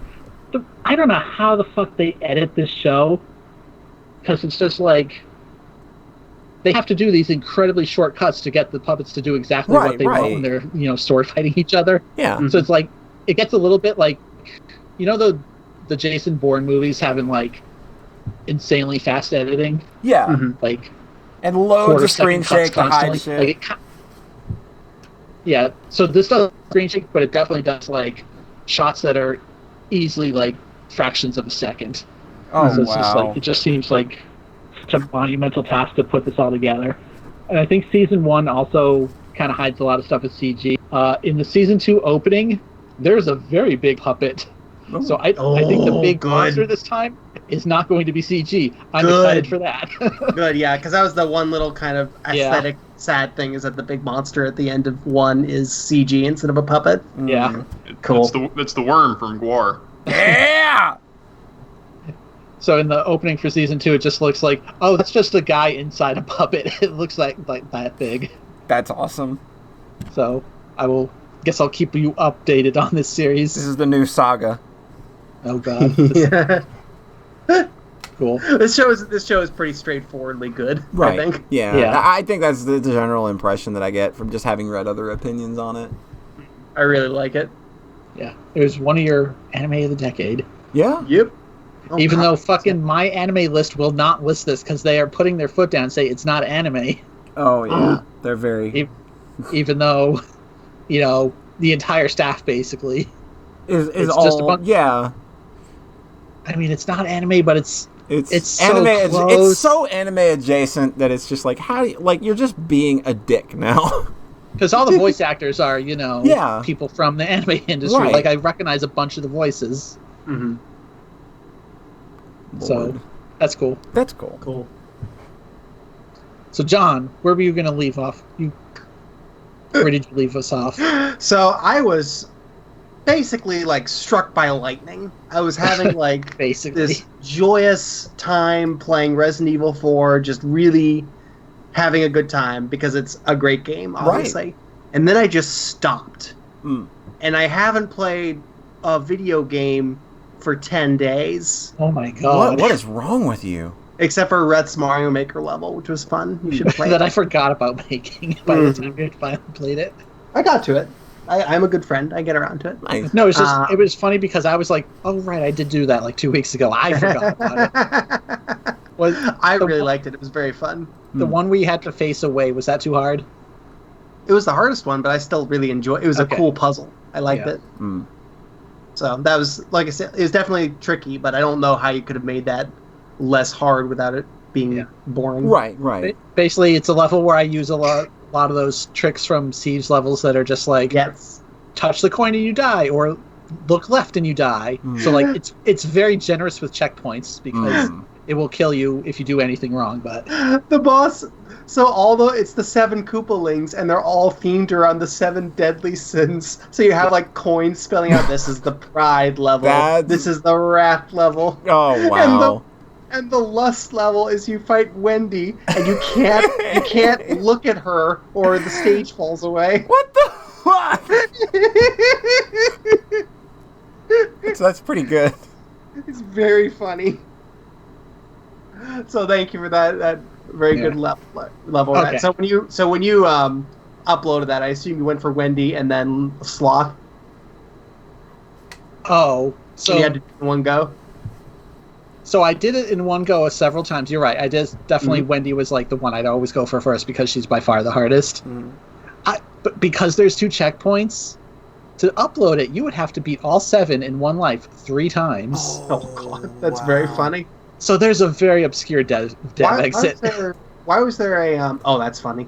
Why was there a checkpoint in the first room? I didn't understand that. Like beyond the second to the one Because coming out of the pipe. to re-hit a checkpoint, you have to hit the other one first because you can only you have to alternate them. Interesting. Okay, I figured there was a mechanic thing for that. So that's a good level. Yeah. Struck by lightning. Not playing any games. I do not remember what prompted this. Yeah, this is so fucking out of nowhere. I do not remember what prompted me to think, oh yeah, Marie Kondo has a manga. I could read that. And I Googled for like an easy PDF, and then I realized I could just buy it on Kindle and then just read it in my browser. And I just took 45 minutes and read it, and then I was like, it reignited a long dormant fire deep inside my soul. Marie Kondo is the lady in the reality TV show about tidying. It's called Tidying Up, and her big bestseller book is called The Life-Changing Magic of Tidying Up. And this is the life-changing manga of Tidying Up. Nice. It's very cute. Is it drawings of her? It's not her drawings, but it is an adaptation. Yeah, it's its own It is story a cutesy adaptation of her. of the. Okay. It is a cutesy adaptation of her. It's very cute. Yeah, when the show was getting, the show was on Netflix. Mhm. Yeah. Mhm. Yeah, so I remember people like linking this manga on social media. It's like, oh my god, there's Marie Kondo manga, and it's like, yeah, it totally makes sense that it would just be available to buy on Kindle because it seems like she has a huge merch empire like going on Oh, just based on that bit of success. It's like, yeah, it totally makes sense that you can just buy that in the States. Yeah. Yep. Oh yeah, and Like, you're not looking for fan scanlations or anything. it's extremely. It reads right. It reads left to right, which that was going to be my next question. Yeah, I was curious about that. That's how mainstream this is. Well, this Yeah. book is backwards. Fuck this shit. Nope, it reads left to right. Oh my god, it's so cute. It's so funny because she's just like floats in, just like here's the ways you can do this. But then like 5 times throughout the manga, there is just like an action panel where she's like, no, do not send that box of shit to your parents' house where it'll sit forever. The weirdest weirdest ones were like the full-on hentai like the weird hentai inserts. I was not expecting the tentacle story, the little tentacle sub-storyline in the middle. I'm here for it. Don't get me wrong. It was just an unexpected surprise. So literally, there is like a little romance subplot here where the start of the manga is that the cute neighbor boy, like, oh my god, stops in to tries to stop in, and her place is a complete disaster, and she like trips over into her own mess, and he like is visibly like, oh. Ugh. All right, well, bye. No. Hey, I just came over to tell you. Could you get your garbage off of your balcony? Oh, I can smell it from my apartment. Because earlier she's like, oh shit. I haven't taken out the trash yet. I'll just put it on the balcony and take it out tomorrow. Ooh, last week's trash is still there. Oops. Oh. So there's a running thread where she and that boy strike up a relationship. So essentially, the message is, if you clean up, You're gonna get fucked. Cute boys will make you food. Cute boys will make you food if you clean up your apartment. Which was very receptive to me. So this hit me like lightning. I immediately went, for some reason, I just went to my bathroom like that. I like read this on my lunch break and then immediately went and cleaned out my whole bathroom and got all the garbage out from under the cover and threw out a box full of stuff. Don't shove those turds to the side that you'd been letting sit there for a while. I wasn't as bad as the girl in the mall. Well, you know, when you're taking a shower and you really have to drop a deuce, sometimes you try to hurl it at the toilet and you miss. You don't always have time to scrub the tile. Our friend When you're Eric. running late to work. Our friend Eric has perfected the art of shower dumping, I hear.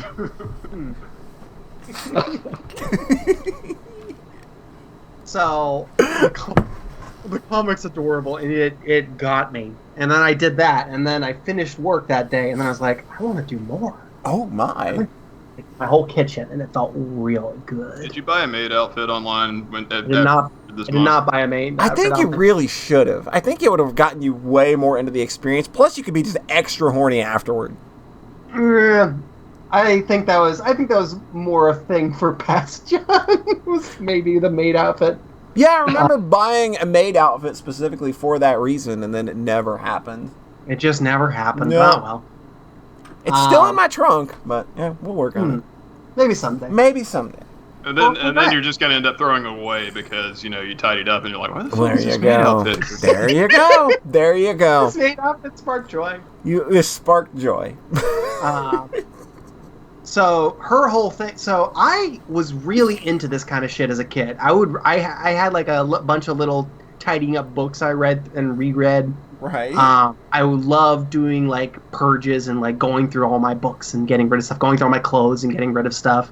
I accumulate a lot of stuff, but I don't get too attached in that sense. I'm willing to do the clean out. Right. So this was just like, oh, here's all those lessons you already learned in school, learned as a kid, and I just haven't done this since before the divorce, actually. Wow. Oh boy. Oh boy.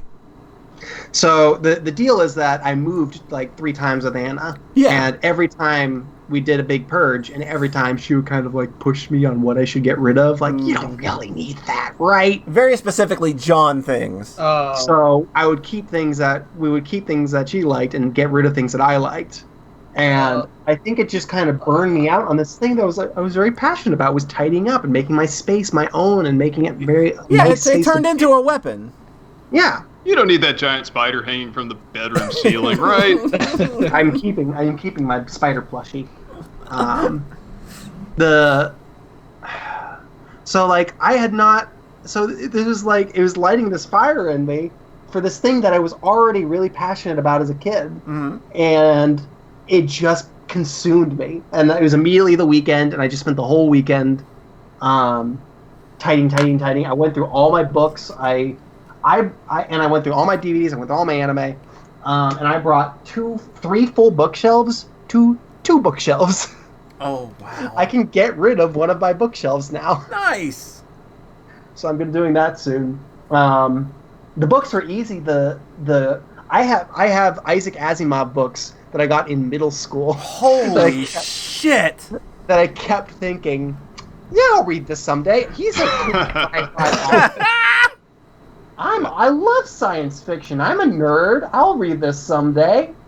And I've had it since middle school, and I've moved 4 times with it, including cross country. Might not be reading that, John. I'm just gonna put this out there. I had all 6 foundation books. I read 1 foundation book in middle school and didn't like it. Wow. So I also read the 1 foundation book.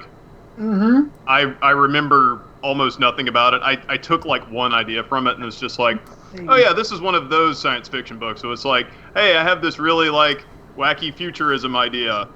I don't really have a story about it, but I'm gonna write a bunch of words anyway. Mm-hmm. I went through all. My brother came over today, and we went through all the books, so that he took like 7 of them home with him that he actually cared about out of the stack of like 100. Oh wow. And most of it was just laughing, just cackling. Why did I have this 18th century British period piece novel? I don't know. Why? Not even like one of the like big ones. It's just like this obscure, this DVD set for Brideshead Revisited that my dad gave me. Oh my god. I don't know what that is. I don't care. So I trimmed that very easily. Mm-hmm. The games were really hard because I had, and this is the rub, is that almost everything I have tucked away was like tainted in some way by the ex-wife. Yeah. And the big thing was I had this thick binder full of movies. Oh yeah, the binder. And this was like 4 years ago that she said, we should put all our movies and games into a binder. That way we don't have all these big cases cluttering up everything. And I don't fucking like binders. Everyone has this epiphany. I'll just get rid of all the cases. Maybe you did that. I think you did that, Polly. That's great. If it works for you. I did it. Yeah, I had to. I got tired of the things being everywhere. I think they all fell on you, right? Your bookshelf. My shelf collapsed, and I said, fuck this, we're done. Yeah, fair enough. I don't like them. I'm not a fan. It's just out of necessity. That's totally fair. My approach now has been getting rid of enough DVDs that I don't feel like I need a binder. Right. Yeah. So I had all these cases that I had managed to save, and they're all the game cases. But I didn't know, and also Anna had gone through the binder and pulled out movies and games that she liked when she left, and I had never gone through it to figure out which one she'd taken and which one she'd left behind. God. So it was this delicious treasury of which of these things have we lost the case for, and which of these have we lost the discs for. Oh, God, what a cunt. So it was very painful going through that binder and being like, oh, Jurassic Park doesn't have a case. That's cool. All these movies I love don't have cases. That's cool. Oh, look, she took Kirby's Epic... Oh, look, she took both Personas despite not having a PS2! God. So, and also... John, I will send you my copies of those Personas. The 3 copy is the vanilla one, though. It's not Fest. I'll survive, thank you. I'm not sure how pressing that is for me, but I appreciate it. Because 3 is available on PSN.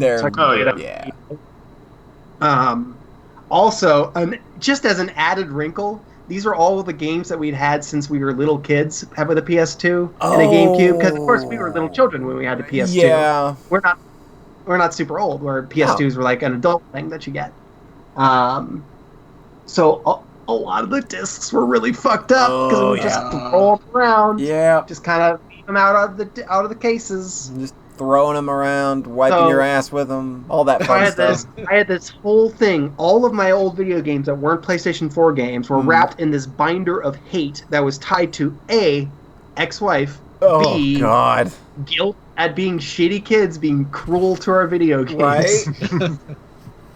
So basically what it wound up is every single movie that didn't have a case, because the movie cases were the one we lost a lot of them. There was just a bag of them that got tossed at some point, and they're just gone. Mm-hmm. I didn't want it in my house. I never watch movies anyway. I called my mom. Hey, Mom, would you like these movies? And she said, yes, we will absolutely watch them. We watch a movie every 2 days. Wow. So I mailed that off. Nice. The movies are almost all the movies except for like a tiny handful of them that I had cases for and love. Like Little Shop of Horrors. That's the big one. The movies are out of my life. It's gone. The binder's gone. The hate binder's gone. Nice. I went through all the games. I put them into the cases. And then I went through each and looked at the discs. And I said to myself, would I trust that this would even work on my PS2? And then you went, how did this copy of Suikoden 3 get in here? And I had a stack of 30 games that were... This is a lot of games. This is like 60 or like 70 games or something. Wow. There's a lot. PS3, Wii, GameCube, PS2, PS1. Yeah, it's a stretch. The childhood stuff. All the childhood stuff. Yeah, PS3 was childhood too. Wii was very much childhood. Well, Wii is for babies, so yeah. Wii is for babies. That all checks out. So I stacked all the games that didn't have games in them because I stole them, and I stacked all the games that were too scratched up, and then I pulled out about 10 games where I was like, I want to replace these. Right. I want these in my life. And I pulled those cases, and I took the remaining 20 cases, which were either with discs that were too scratched up or empty, and I threw them in the fucking garbage. Nice. Real good. That's a good purge. Hey John, was Kirby's Epic Yarn a replace? It was. I really like Kirby's Epic. Oh, cool. It was on my It was on my Game of the Decade. I know. Literally your one Nintendo game. I just wanted to see if it was a replace tier. Is are you replacing it with Kirby's Extra Epic Yarn? Nah, I'm good. I want Kirby's Epic Yarn. And I bought a new Wii.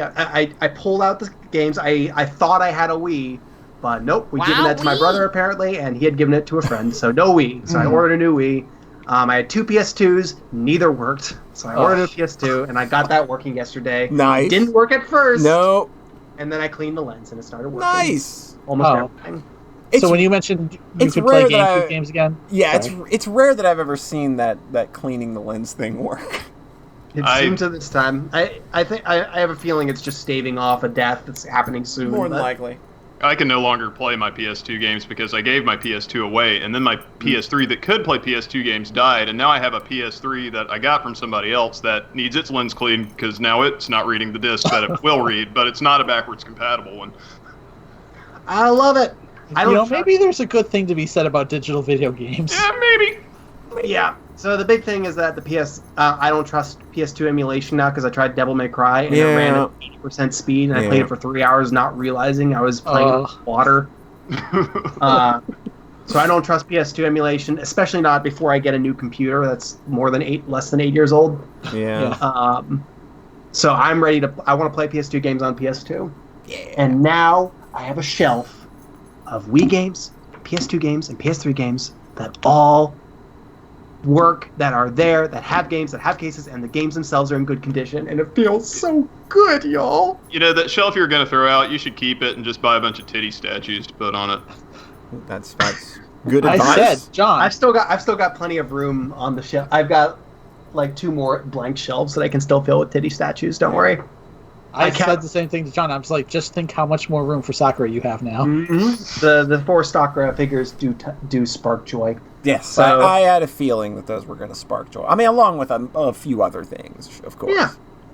So it feels so good. I have the shelf. I had not realized how much of a psychological weight that pain binder was on my life. It was just sitting there, emanating hatred and guilt. And now it's just gone. It's all gone. Free of it. Binders of women. Binders from a hateful woman. Binders from a hateful woman. Oh my god. I went through all my papers, a bunch of stuff with her name on it. It's in the trash. Yeah! Should have wiped your ass with it. Yep. I kept the divorce certificate. That felt good. That's good. You framed that shit. I went through all my clothes. I went through all the kitchen stuff. I have touched basically everything I own and decided whether or not to keep it. And like, that's a cool feeling to look around my entire apartment and know, like, oh yeah, this is all stuff I like, or stuff that is in the designated pile to take to Goodwill when this fucking pandemic cools down. Right. You've mastered your own space now in a way that, like, your living situation couldn't be more positive. It's so positive now. I want to get some photos of friends up because I don't have much of that. I had these photos that I just received as a kid that I just displayed for years. Not really like because they were ones that I liked. They're just because it's what you do. They were given to me. Right. So I'm just like finally, I'm making this about present John. That's like good. I threw out all my old bassoon stuff because I was all kind of guilt. Like, oh, I did all this music stuff and now it's just I let it go. Right. Hey, welcome to old. Yeah. I threw out most of my Boy Scout stuff. That felt real good. That had to feel real liberating. Yeah, no regrets there. No regrets whatsoever. So now, I mentioned this was like, oh wow. So it turns out that most of this old stuff does not bring me any joy, and the stuff that does bring me joy is video games. That's a good thing to get. So the truth about my innermost self that Marie Kondo helped me arrive at is that I really like video games. Cool. Life altering. Oh, she literally has a thing at the start that's like, envision your ideal life, and then build towards having that. And my ideal life was, I want to be able to play Xenosaga when I want, and like, I can do that now. That's cool. It's very cool. It's very much just like shedding all these layers of bullshit. Right. I'm realizing like, I don't actually feel great about college. Thinking about it, I don't feel great about it. I can just let go of this. I can just be done with it. It's over. All that matters is the present. There's so many letters from people that had crushed on me in high school. I was I don't know what to do about this. Or I just did not ask them out or reciprocate, even though I was like, well, didn't handle that great, sorry. Bye. Yep, nice. Let go of this letter. Good going. You handled that in the fadiest way possible. Which is how I learned. So, it's very much just like this exhausting process of just confronting the past. And right. Deciding who I want to be, deciding what my ideal is for the future that I'm ready to seize. She literally uses the word ideal. It's extremely fake. Yeah, it's nice. All right, so the Digimon cards. I threw away all the Digimon cards. Nice. Is that I don't know that much about the TCG, but is that the really bad one? Like the one I have no idea. I think I learned to play it. I think it was ages ago, so probably it was like not even some skeezy guy on eBay would value those. is that the the decision making process? With things like that, you just can't be fucked to like find a buyer. I don't give a shit. Yeah, I don't give a shit. A lot of this stuff. These comics are going to be worth a lot someday. It's like everybody has this Jim Lee X-Men #1 and all the holofoil like variants of it. The Action Comics #1 is valuable because comics were just thrown away after they were read back in the 30s or whatever. It was so fun. It was so funny. At one point, I posted online and I said, "Can you give me permission to say goodbye to this stack of scratched up shitty games that I can't play?" And then like 3 separate people replied, "Well, oh god, fuck off. Have you tested them? How do you know they're GameCube discs surprisingly resilient? Wait, well, you can if you take out the cover, you can use those cases to make your own covers for games you don't have cut cases for in the future. Oh, okay.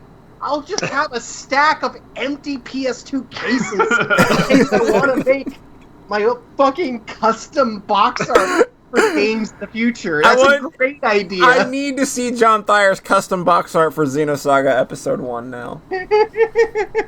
Just a picture of, like, I don't know anything. I want a John rendition of Cosmos on the cover. All I know about Xenosaga, Cosmos exists. Mm-hmm. Jesus is in it at some point. Yeah. And a guy named Albedo laughs a lot and then tears off his head, and it's really cool. Yep. Very good. And the music's good. And the music's fantastic. Oh, I forgot about that bit. Yeah, I remember listening to a bit from, I think, 3 and being like, oh, shit. Yeah. I should. Oh, yeah, that 3's the one with Miura, with the Fate Zero Madoka lady, I think. Mm. Hydra. Yeah, and then 1 is Mitsuda. Holy shit. Yeah. Yeah, that's but one doesn't have a lot of music in it, though. Oh, really? 1, like, it's mostly silent most of the time. Weird. Oh, that's too bad she didn't do all 3 games. It's all environmental, and, like, people really hated it. So 2 and 3 have a lot of music. Interesting. That's gonna be exciting. That is I don't know. Like, I'm still feeling a little tired from Tales of Vesperia, so it's gonna be a bit before I play a gameplay light RPG. Yeah, you're gonna want to wait. Mm-hmm. I want to be in the mood for that kind of game again. Yeah. And I think that's probably it's the order of Xenosaga, Xenogears, Xenoblade. Just all right. What's the most hipster cred here? There you go. Definitely, yeah. Xenogears isn't. I think Xenosaga is more hipster cred than Xenogears, right? Fantastic. That means I'm way more hipster. Absolutely. So now I've got my Dreamcast set up. I can play those games whenever I want. I'm gonna have the Wii will arrive soon, and then I should be able to play GameCube games. I bought a new copy of Nightfire, so my brother comes over, we can play that. Oh, just like wow! Kids. There you go. So it's been fucking. I keep if my voice fades, it's because I keep looking around at my apartment. That's kind of like. I've been hearing your voice kind of get like more reverby and then less reverby. It's like I can literally hear you craning your neck around. Just looking at my apartment. I'm just looking at. I'm gonna make this space my own. I'm gonna be my own domain. I am master of my own domain. I'm going to seize my own ideal life, and I'm going to let go of the past and hold on to, and seize the future. What do they say in that Star Wars? Just burn the past if you have to. Or something. Oh God! I consider that. Yeah. Burn the let go of the past. Kill it if you have to. Yeah. It's just been so fucking cathartic. You know what they also say in Star Wars? What? The garbage will do. The garbage. I waited like 2 or 3 days before I started actually like tweeting about this, and then I did it on private for like 4 more days because I feel like any kind of self-help stuff is uncool.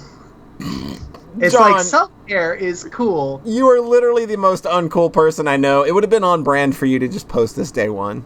That's fair. It's just like it was very. It's weird how that disconnect happens. It's like, oh, self-care is good, right? But if you're like, but Marie Kondo, that's a self-help thing. That's coded like suburban mom stuff. That gets you, and that gets you like a lot of weird racist people too. It's a lot of weird racist people. It's a sort of it becomes like a class thing where like, oh, you're talking about Marie Kondo. Yeah. Well, you know that not everybody can afford to just get rid of stuff willy-nilly, and I'm like, I understand, but you don't have to please don't harsh my buzz about this. Yeah. You're throwing out video games. It's fine. Yeah, it's fine. Literally the most fine thing that could happen at this point.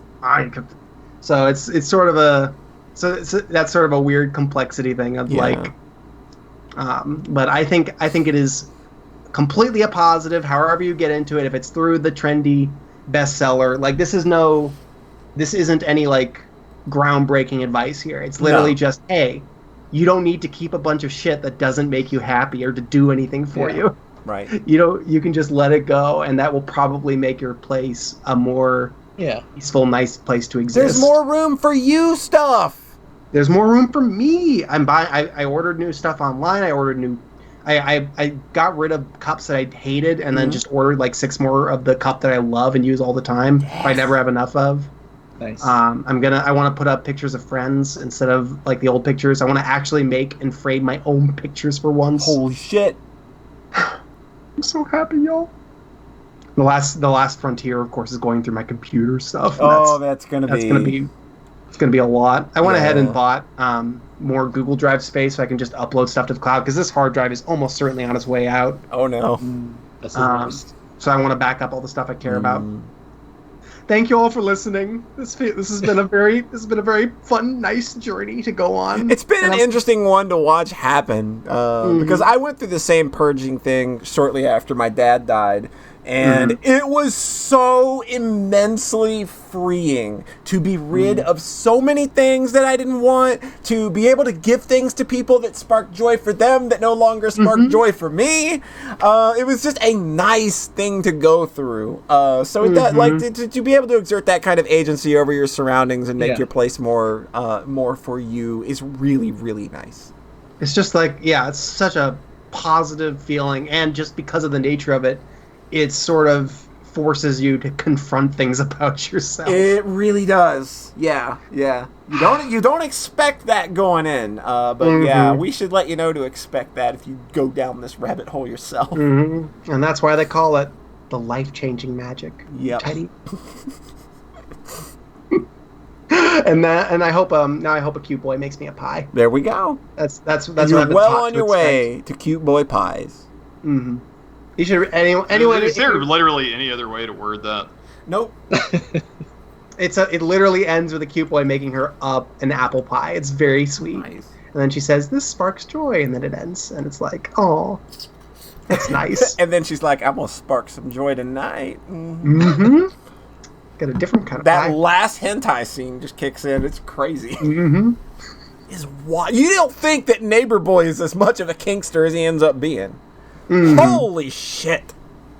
I did watch some of the reality show, and then at one point there was a very funny bit for me when this like 80-year-old woman collects clothes just compulsively. Oh no. And Marie Kondo says, "Can you get every piece of clothing you own across the house and stack it on your bed?" And it goes up to the ceiling. Oh and my fucking God. Kondo looks at her and says, "I'm going to be honest with you. This is the largest pile of clothes I have ever seen from any of my clients." She seems so nice. It's so sweet. And then the lady goes, "I win!" It's very cute. So, That's amazing. if any of this like rings a bell, if you're maybe looking around at your place like, oh, maybe it's time, that manga really was nice. And it's $5 to just read it on in your browser. It takes 45 minutes. Yeah, and you'll get cute boys. And you get cute boys. John has some suburban mom energy, to be honest, but not in a bad way. I appreciate that. I feel like suburban mom energy can be a positive thing. I think. So when you're giving away these video games, you call every game a Nintendo game now? A Nintendo. Since you're a tape. suburban mom. Yeah, that's what's. Yeah. Is after that Nintendo? I got some Nintendo games out there in the basement. Mom, it's Xbox 360. Gosh. They ain't played their It's Nintendo. That Cube too. They played them Nintendos in a year or two.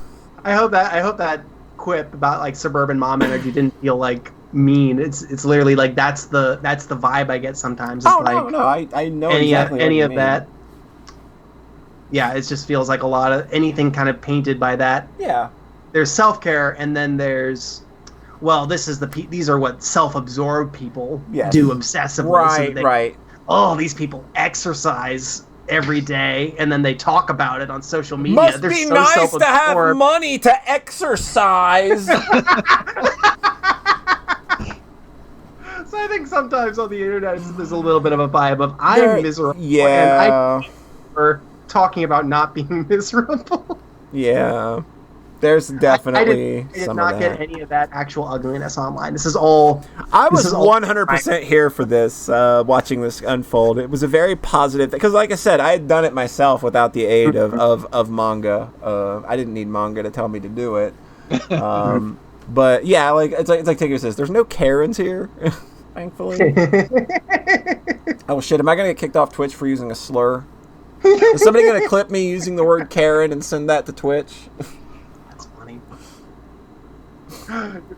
But yeah, I did not get any ugliness for any of this. It was just kind of my projection. Like I was 100% there for you because like I had done the same thing and it felt fantastic to do. And I was waiting for that kind of you to kind of get that one moment where you finally look around and everything is finally all you. It feels really good. Mm-hmm. I have this plate that I you could hear me echoey because I was looking at this fucking plate that was given to me by someone that I'm kind of mad at, and then I texted Mom like, "Oh, do you want this?" And she said, "No, text your dad." And I texted my dad, and then, "Do you want this?" "No, text the person you're mad at." And I'm like, get rid of this. God, that's funny. That has been my journey since the last podcast. That's fun. That has been a journey, but it's probably like the most like I don't know like of everything everybody's ever talked about on this podcast. That's probably like the most self-care-ish one that we've ever had. So therapeutic. Yeah, it's very pure self-care. I'm just like I'm gonna feel. My place is still a disaster right now because it is. Guess what? It's hard to get rid of stuff or buy new storage during a pandemic. Yeah, during a pandemic, that's a bit of an issue. Mm-hmm. So now I've just I was getting overwhelmed yesterday, and then I stopped, retool my thinking. I'm gonna do everything into a place as best as I can without having to take anything anywhere else or buy new storage now. And then later I can finalize that. Yep. I know I have the power to. Yep.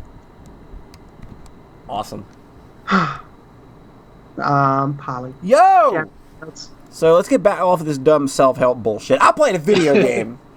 Tell us about your video game. How about video games? Let me reel the audience back in. I'm playing a bunch of Resident Evil 4 tomorrow. Awesome. I need to do some fucking video game before next week. Yep, that's a good video game to kind of reignite the flames, I think. Yeah, nice and crunchy. Me and Beepner played a video game. That's why Beepner's here. Ooh. Brought him here because sometimes it's fun to have people on when more than one person can talk about a thing. We played Streets of Rage 4. This is another retro revival by a company named Lizard Cube, who also did a pretty swanky looking update of Wonder Boy the Dragon Trap a few years ago. So this game's got that same kind of art style, but it's obviously not little chibi characters. It's big sexy people beating things up. This was also co-developed by Guard Crush Games, who did a fully digitized fucking brawler. It's fully digitized. It's got like 24 playable characters in it. It's called Streets of Fury. It's really bad. And this game came out in like 2017, I think. Okay, I might be thinking about another one.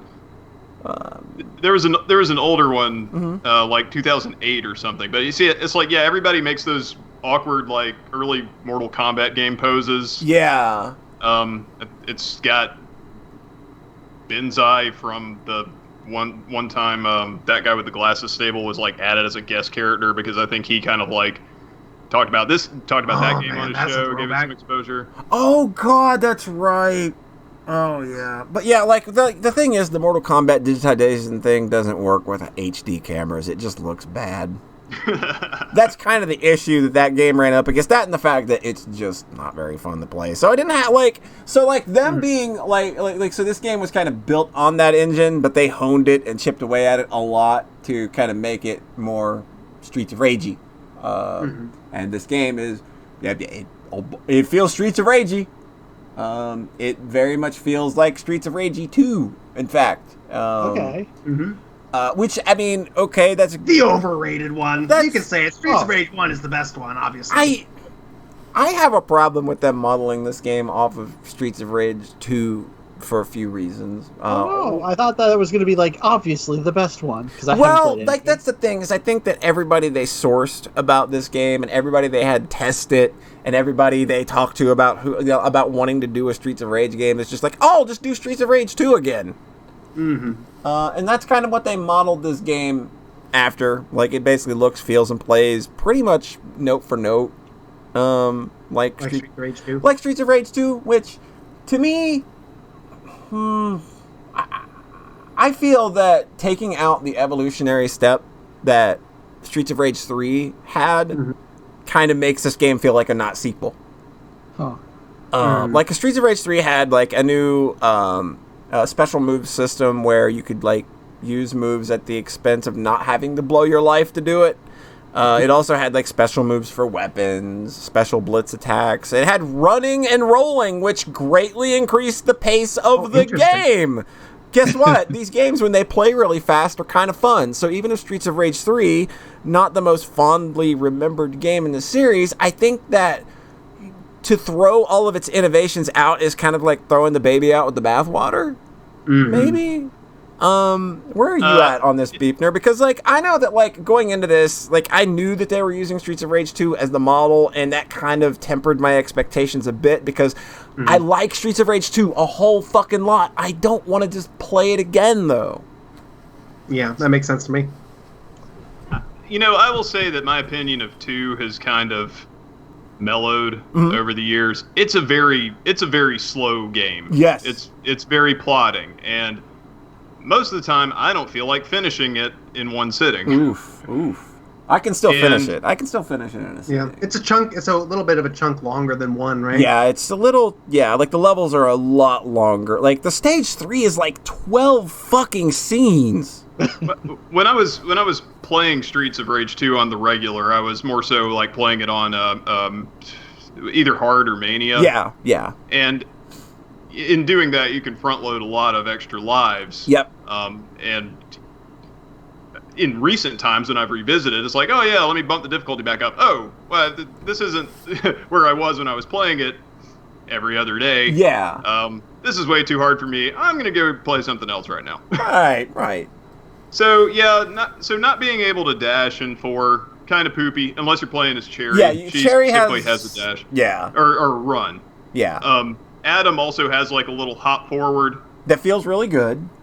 Actually, if you hop forward with him and you're in proximity to an enemy, he'll turn. You know, kind of like a King of Fighters. Oh, that's interesting. Type thing. That's interesting. Interesting. Yeah, because he's a boxer character, Yeah. so it's like I guess they. I saw a lot of folks. Little mix-ups, even though a lot of his move animations look identical to the ones they had in 1, because that was the last game that he appeared in before this one, not as an NPC or the guy who got captured. Yeah. Taking out the vertical dodge roll kind of poopy, especially when a lot of enemies early on traverse the y-axis and you have a hard time really avoiding them. So that's my biggest problem with Streets of Rage 4, and this is like an issue I don't know that they can fix with patches, is that this game is just so slow. Like, other than Cherry, everyone is slower than Streets of Rage 2. Every enemy in this game outspeeds you, just straight up. Like, I don't entirely agree that it's slower than 2, but I can see why you would think that. Enemies, like, they have variable speed when they're walking around, but like when they decide that they just want to play keep away and turn on the turbo, you're not catching them. And to be fair, they would do that in 1 too, especially a lot of the bosses. They would just their move speed would be 4 times as what you're capable of. Yeah. But it becomes a problem because a lot of enemies in this game, an unnatural number of enemies in this game, can charge you on the y-axis. And if you can't get out of the way, like the way that you, like in beat 'em ups, a way that you typically get yourself the upper hand is that you can attack and traverse the y-axis, and enemies typically cannot. And it's rare, and like they let enemies do that rarely, especially in Streets of Rage games. There are enemies that can do it. There are a shit ton of enemies that can do it in 4. So like when they're changing their attack trajectory while they're in the air, coming at you faster than you can move, it starts to feel really fucking absurd. And I just hate the way that feels as a gameplay mechanic. Like, I'm fine with enemies that can traverse the y-axis. It's just that when you have so many that can do it, and you throw so many on the screen that can do it at once, it feels stupid. There are enemies that just have instant attacks, where there's no wind up to it. Like, they could just walk up behind you, and they just put out a hitbox, and you don't have a combo anymore. There are cops that they will grab you and just immediately tase you. It's the shittiest enemy in the fucking game, because you literally can't see it coming. There's no wind up. The enemy just literally charges you. It just hops forward and grabs you. Yeah. Out of whatever you were doing. They supersede. It takes priority over everything. Everything. That's another problem. Is Streets of Rage 2 and 3 introduced defensive special moves, where if an enemy grabbed you or you were getting comboed, even fucking Final Fight 1 has the ability to press a couple buttons, expend a little bit of health in exchange for the health that you were probably gonna lose if you let yourself get comboed, burn a little health, throw out a special move that gets everybody the fuck off of you. Your characters still have those moves in this game, but they don't work defensively. Like, there's nothing that will take... Oh, weird. There's nothing that will take an enemy out of an attack that is already in the midst of attacking you or grabbing you. Enemies have so much fucking super armor in this game that it's ridiculous. Like, almost every enemy, like, when they go to attack you, they'll start flashing white, indicating that they can't be flinched. And another key point in beat-em-ups is flinching enemies out of moves. That's how you... Again, like, we're taking away all of the tools in the playbook that make beat-em-ups work, but we're not giving the player anything to make up for that. So I hadn't really made this comparison until just now, but some of the boss fights, since, they do that thing where they get super armor, and you basically have to be like, okay, I can't do shit to this boss right now. Yep. It basically turns into Dark Souls at that point. You're it's just like, waiting for the okay, attack. I can't get too greedy and try to damage him because I'm going to eat it if I get anywhere close to this fucker. Yep. Nearly every boss fight is wait for the enemy to attack and stop flashing, then counter it. And it's so fucking slow. In a game this game is 12 stages long. Oh, that's long. 1 through 3 are 8 stages. I play, maybe this is on me, but the first time I finished this game, I attempted to finish this game the first time I tried to attempt to finish it in arcade mode, I got to stage 7 with 64 minutes on the clock. I wanted to die. I just alt F4'd and said, fuck it. So I don't think I've done a whole playthrough of this in one sitting. So this,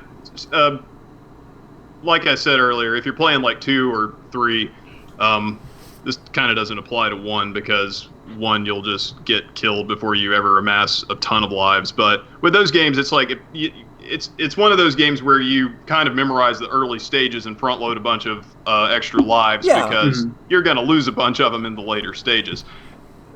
4 does not do that. You have the number of lives you start out with per stage. They're tied to that stage. You can gain more. However, at the end of the stage, you start back over with, if you're playing on normal, it's 2. If you're playing on hard, it's 1. Yeah, I haven't tried it on Mania. That's how it works that's how the story mode works. Arcade mode works on a more you start with X number of lives per difficulty, and every 30,000 points, which good luck getting that many points. Every 30,000 points, you get an extra life. But again, this requires you sitting down to play the game in one fucking sitting for an hour and a half or longer. To that point, I think they counted on people mastering the combo system more to kind of go for a score attack kind of thing. But the combo system, though, every enemy in the game is tailored to have like a shitty poke attack to take you out. Like a shitty poke attack, that does almost no damage. Its sole purpose is to fuck your combo. Yeah, the tank girl looking chicks who just like push you back. Yeah, that move does no damage, but it immediately breaks your combo for no damage, but it breaks your combo anyway. So going back to the special desperation moves for a second, they don't like break you out of a mob attacking you anymore. They're more for chaining combos. They added juggling into this game, and when you nail a juggle, it feels pretty good. Yeah. And then you kind of fall back into your basic, okay, I'm going to start this combo and then I'm going to blitz attack to finish it up, or I'm going to, do a couple of pokes and then put them in a hold and like do like 2 more knees and a suplex or whatever. You kind of fall back into, okay, it was cool to play around with like what looks cool. I'm just going to do what works from now on, because the special moves do take a little bit of your health back, and you can gain the health back if you combo afterward. That. Right. Yeah, and I think that's a good system. I found a good like gameplay standpoint. Like, this is going to help me get through this part until I can get the next health or whatever. Reason to use it? No, it's just for showing off. Yeah, and I don't think that any of the characters really play that good. Like, I think Blaze is the only character I actually like to play. I think Axel is too weak and slow. I think that Cherry is too weak, and she doesn't have any way to crowd control. The Max-looking motherfucker, Floyd, I don't know. I don't like big, slow grapplers anyway. He felt pretty good what little I played with him when we tested it. When we tested it. Adam feels pretty good, but he's like,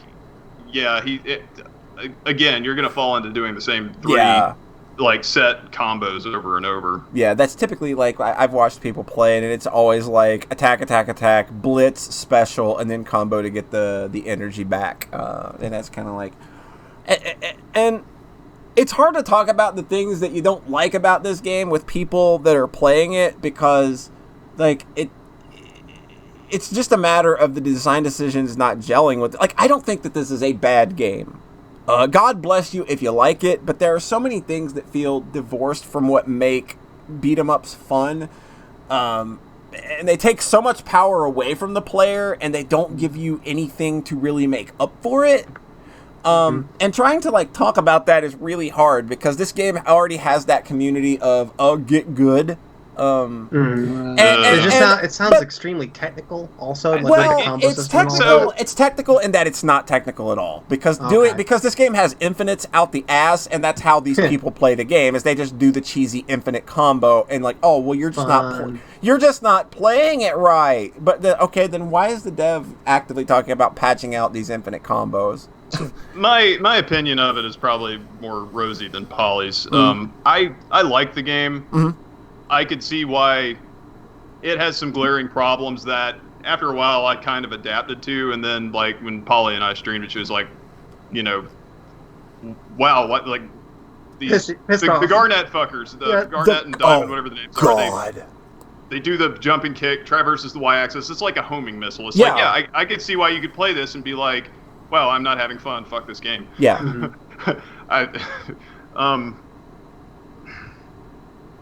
I lost my train of thought. Well, that's never happened on a Skype Never, ever. It's like I said, I don't think that this game is bad. You know what? It could have ended up a lot worse. Worse. It could have been a Double Dragon Neon. It could have been the Double Dragon that is just like, hey, Arc System Works did a Double Dragon. Oh, that sounds awesome. And it's like, it's got Double Dragon 2 sprites for some reason. This looks like a ROM hack. Like, Double Dragon 4 is so why does that exist? Arc fucking System Works, who made Hardcore Uprising, they made Double Dragon 4. What the fuck? I was really looking forward to this game, and I really enjoyed it the first week.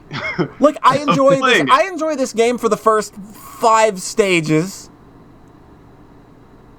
And yeah, so I just haven't really had a desire to Streets of Rage 4, I can pop that in. I'll do it like while I'm waiting on something, and I know it's like, well, I've got 30 minutes to burn, but it's just like I don't know, I'm ready to move on to other games. I feel like they did a good job. Yeah. And if they're talking about like patching some of these glaring flaws, maybe I'll give it another go to see like if this, this feels better. Yeah, boss is not having quite so much super armor. Okay, that makes this doable, where I don't just like have to recognize, okay, I can't get anywhere near the boss now, and it's like, let me hope I have enough of the power stocks to kind of like keep them off me for 5 seconds. Yeah.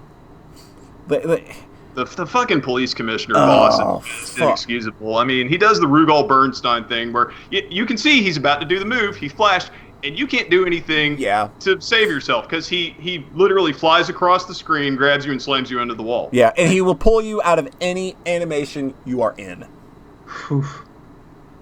Yeah, like if they took like I don't even know if they can patch this game enough to the point to where I would want to sit down and just play like 1 or 2 playthroughs all the way through in one sitting.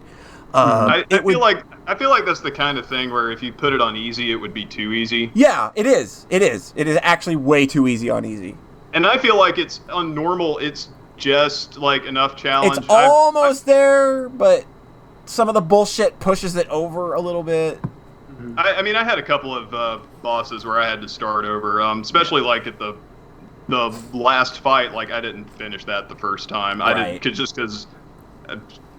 Is there any point of like saying spoiler warning for beat 'em up? So basically, Mr. X had kids. I don't know who he tapped to.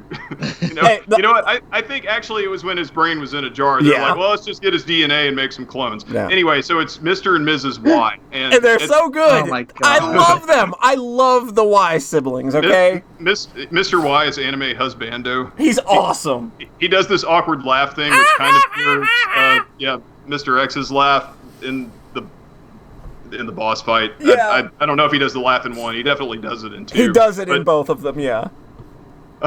It's so good. They're so good. So the last boss fight in 4, it pits you fight them individually before this, and then it pits you against both of them. So whichever one you damage more hops into a big mech, and so then you're fighting one of the Y siblings running around doing their normal moveset, and there's a big mech with arms. It's basically like a Marvel versus Capcom in-boss type thing, like Apocalypse or that weird thing from 2. Yeah. And then if you beat the robot while the one walking around is still alive, they'll jump in the robot. Yeah, it's actually kind of clever the way that works out, because you kind of got to think about it's like, okay, which one do I want to deal with running around? Do I want to deal with Mr. Y with his machine gun, or do I want to deal with his sister who flies across the screen with her stupid rapier? But yeah, other than that, it's most of the bosses. Max is the worst boss because he's literally a boss that's just super armor and never turns off. You cannot combo him out of his moves at all. And I also game overed to him, and then on subsequent playthroughs, it's like, oh yeah, well, how did I ever lose to this? Just keep away from him when he does literally anything. Yeah. And it's like, it takes a long time, and it's not fun. I don't feel like I'm using any skills other than, hey, recognize when he's going to do some bullshit. Yeah, or like fucking Barbin, who can also have super armor for half of the fight if he wants to during fucking those 4 kicks that you have to try and dodge out of the way of. It's so stupid. Yeah, those fucking hurricane kicks, which go all over the screen. Yep, they can track you. It's stupid. I would say pick this up if it goes like to half price. Yeah, like I would not pay full price for this. Like, I want to like this game more. I hope that maybe if they patch some of this shit out, I can get a little bit more enjoyment than I do out of it. It sounds like cooler heads are prevailing, and that, like, I know that they are listening to the speedrun community a bit, which I'm just like, oh no, guys, you're great. You're going to wall a bunch of people out of this game if those are the only ones you're listening to. But it sounds like they've listened to those concerns, but they're also kind of listening to the more like, guys, everything having super armor is really stupid. Yeah. I like this game a lot. I feel like not enough to recommend somebody who isn't a hardcore Streets of Rage fan, and even if you're a hardcore Streets of Rage fan, it's a qualified recommendation. Yeah, it's there's a lot of caveats.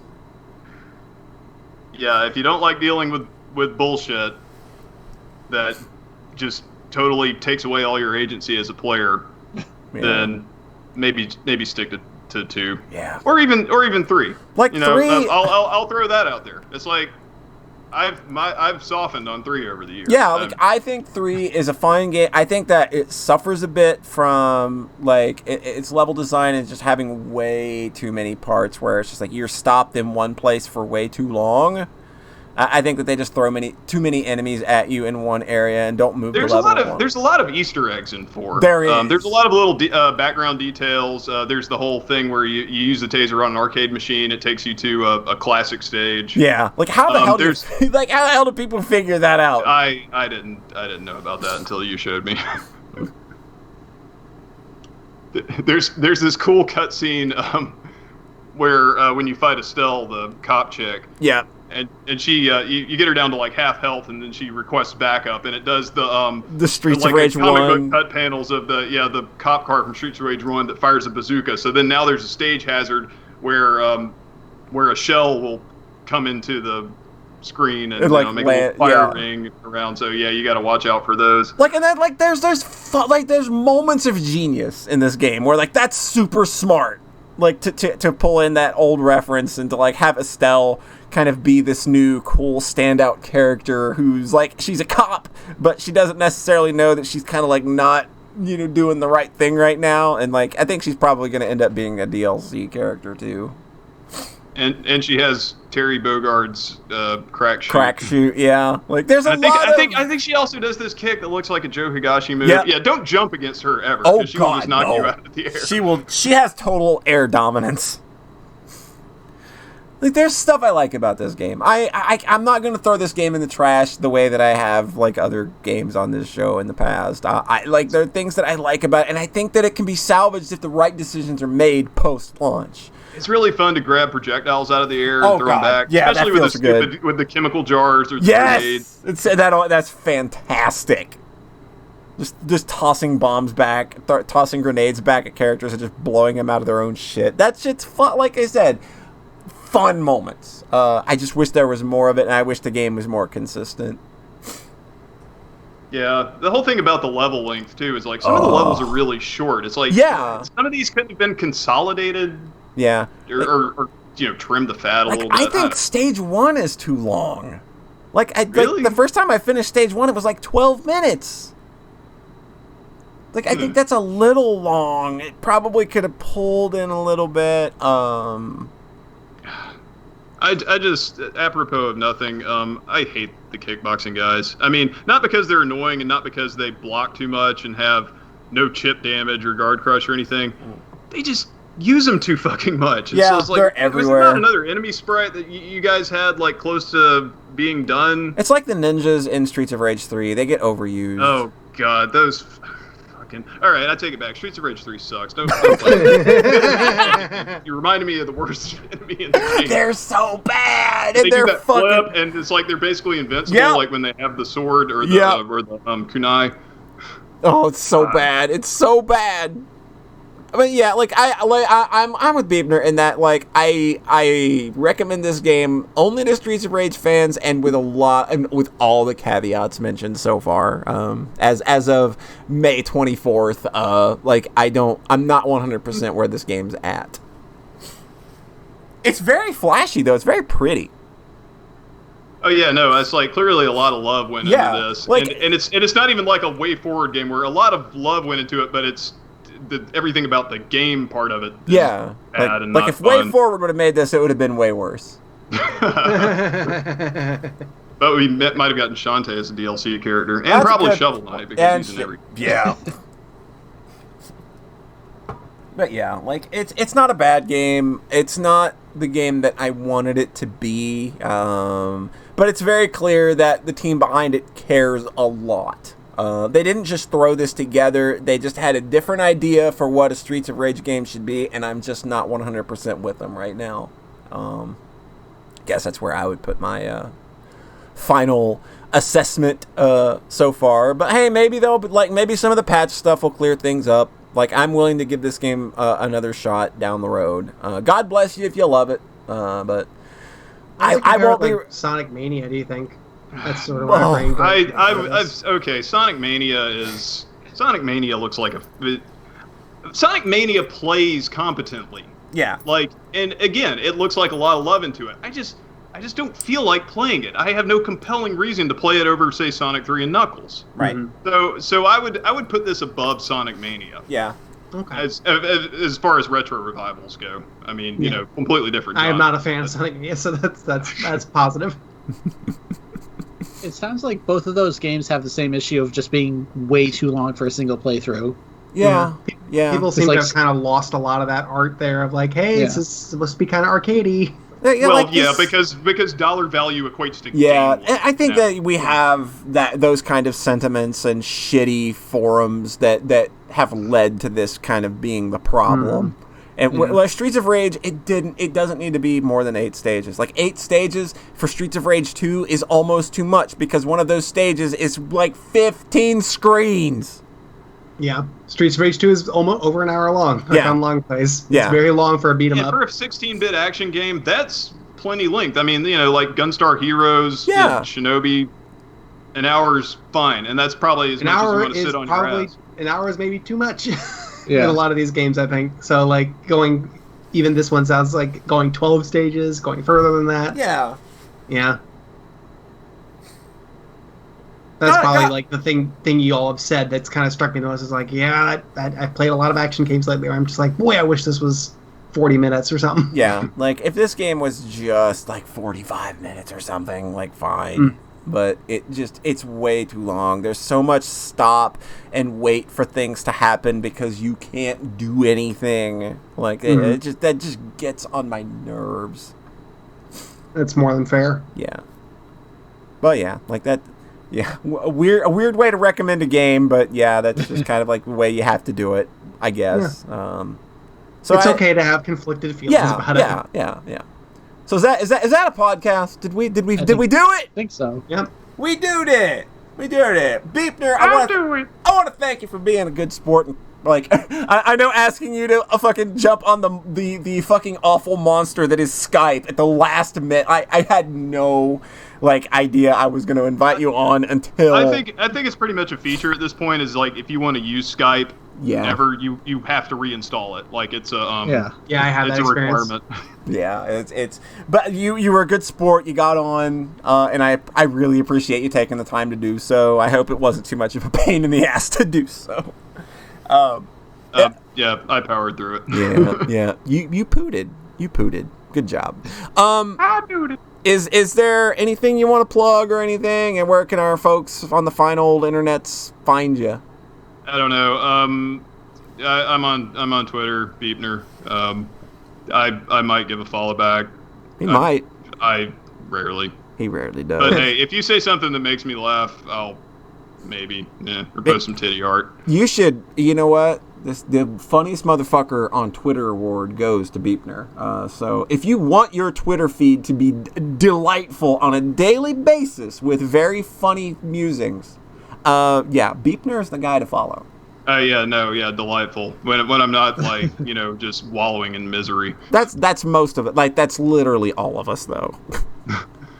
I don't have anything to plug. I just will say, if you're feeling sad during this time, call somebody. Let them know. Just say like, hey, I was thinking about you. Send them a text, whatever. Don't be afraid to reach out. Yeah, like people need a little extra loving right now, and we shouldn't be ashamed to kind of do that reaching out, and we only got ourselves to take care of one another because nobody's going to do it for us. We already know that the people in power don't want to do anything of the sort, so we got to do it ourselves. It can be hard to stay positive. Yep. Yeah, even without the pandemic, just with all the shit going on in the world. Yeah. So, just taking the time to self-care or care for others. Yeah. I know it sounds real after-school special, but I think folks just need to hear it every now and then. Absolutely. Jetstorm in the chat says he has a surprise. Oh, is it titty art? Is it titty art? I'm not in the chat because I had to. Right, you Skype got shit. right, understandable, yeah. Super Hangout with Chorus available now. He's released his first horny game, ladies and gentlemen. I thought, oh boy, you can I play thought it was that. good. Wait, You can play Jetstorm 4's horny game at jetstorm4.itch.io, and it'll probably be there on his main page. But yeah, super. Do you give her cucumbers and dabs? You better. If this game doesn't have cucumbers and dabs, I kind of don't give a fuck. See, at first I thought you said Super Hang-On with chorus, and it's like, oh, okay, it's that Sega motorcycle. See, like game. that's what I read it as at first, so I had to do a double take. But yeah, Super Hangout with Chorus just released on jetstorm4.itch.io. John Thayer, hey, where can the internet friendlies find you? Downloading Tom's new game. Downloading Tom's new game.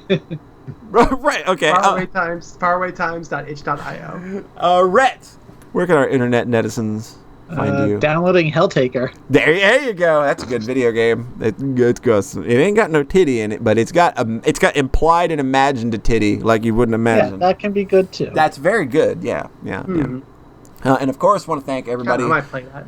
I want to thank everybody for coming out. I want to thank you for the support, the bits, the subs. Those are always very much appreciated. And remember, especially during these hard times, we are the podcast that loves you. We're the only ones that love you. Woo! Podcast. Oh, yeah. Oh, yeah. Oh, my God. Yeah. Guess what? I'm talking about a real cool game next time, too. Nice. Because him doing that Macho Man Randy Savage's thing is like there's a Macho Man Randy Savage thing in the game that I'm playing right now that is very good. And it's so good. That game leans into so much dumb bullshit. But I've only finished the first two. Areas, so I didn't feel that like I can judge the whole game based on that. I have no idea what game you're talking about. Hunt Down. Oh right, That game. Huh. I have got a mighty good feeling that when I talk about the game next time, I'm going to have a hard time talking about it because I'm just going to be hyped the whole fucking time. It's very good. All right, we're going to see where we can send you all off to, see who's streaming. Let's see here before we get ourselves on out of here. I thought After 5 would be streaming by now, but it doesn't look like he is. Let's see. Is this Billy Mitchell account like really Billy Mitchell that I keep seeing on Twitch? I don't know. It might be. I think he's trying to prove shit now. So it wouldn't surprise me. Yeah, that guy should just take the L and like disappear from public life. He's suing what's his name, Apollo. Oh, whatever. That fucking YouTube guy. That guy who's a real piece of work himself, mind you. He's kind of a garbage person in and of himself. So Tina Hacks is streaming Octopath Traveler. That's the only one. All I right, see you know what? We're gonna throw you interesting. over to Tina Hacks. She is learning the Cyrus route speed run. So we'll toss you on over there. Everybody, be sure to say hi to Tina. She's cool. It's good stuff. I actually follow her as well. So we will drop the host like this, and we will catch you folks next time. We hope that you have a good time and take care of one another. We love you guys.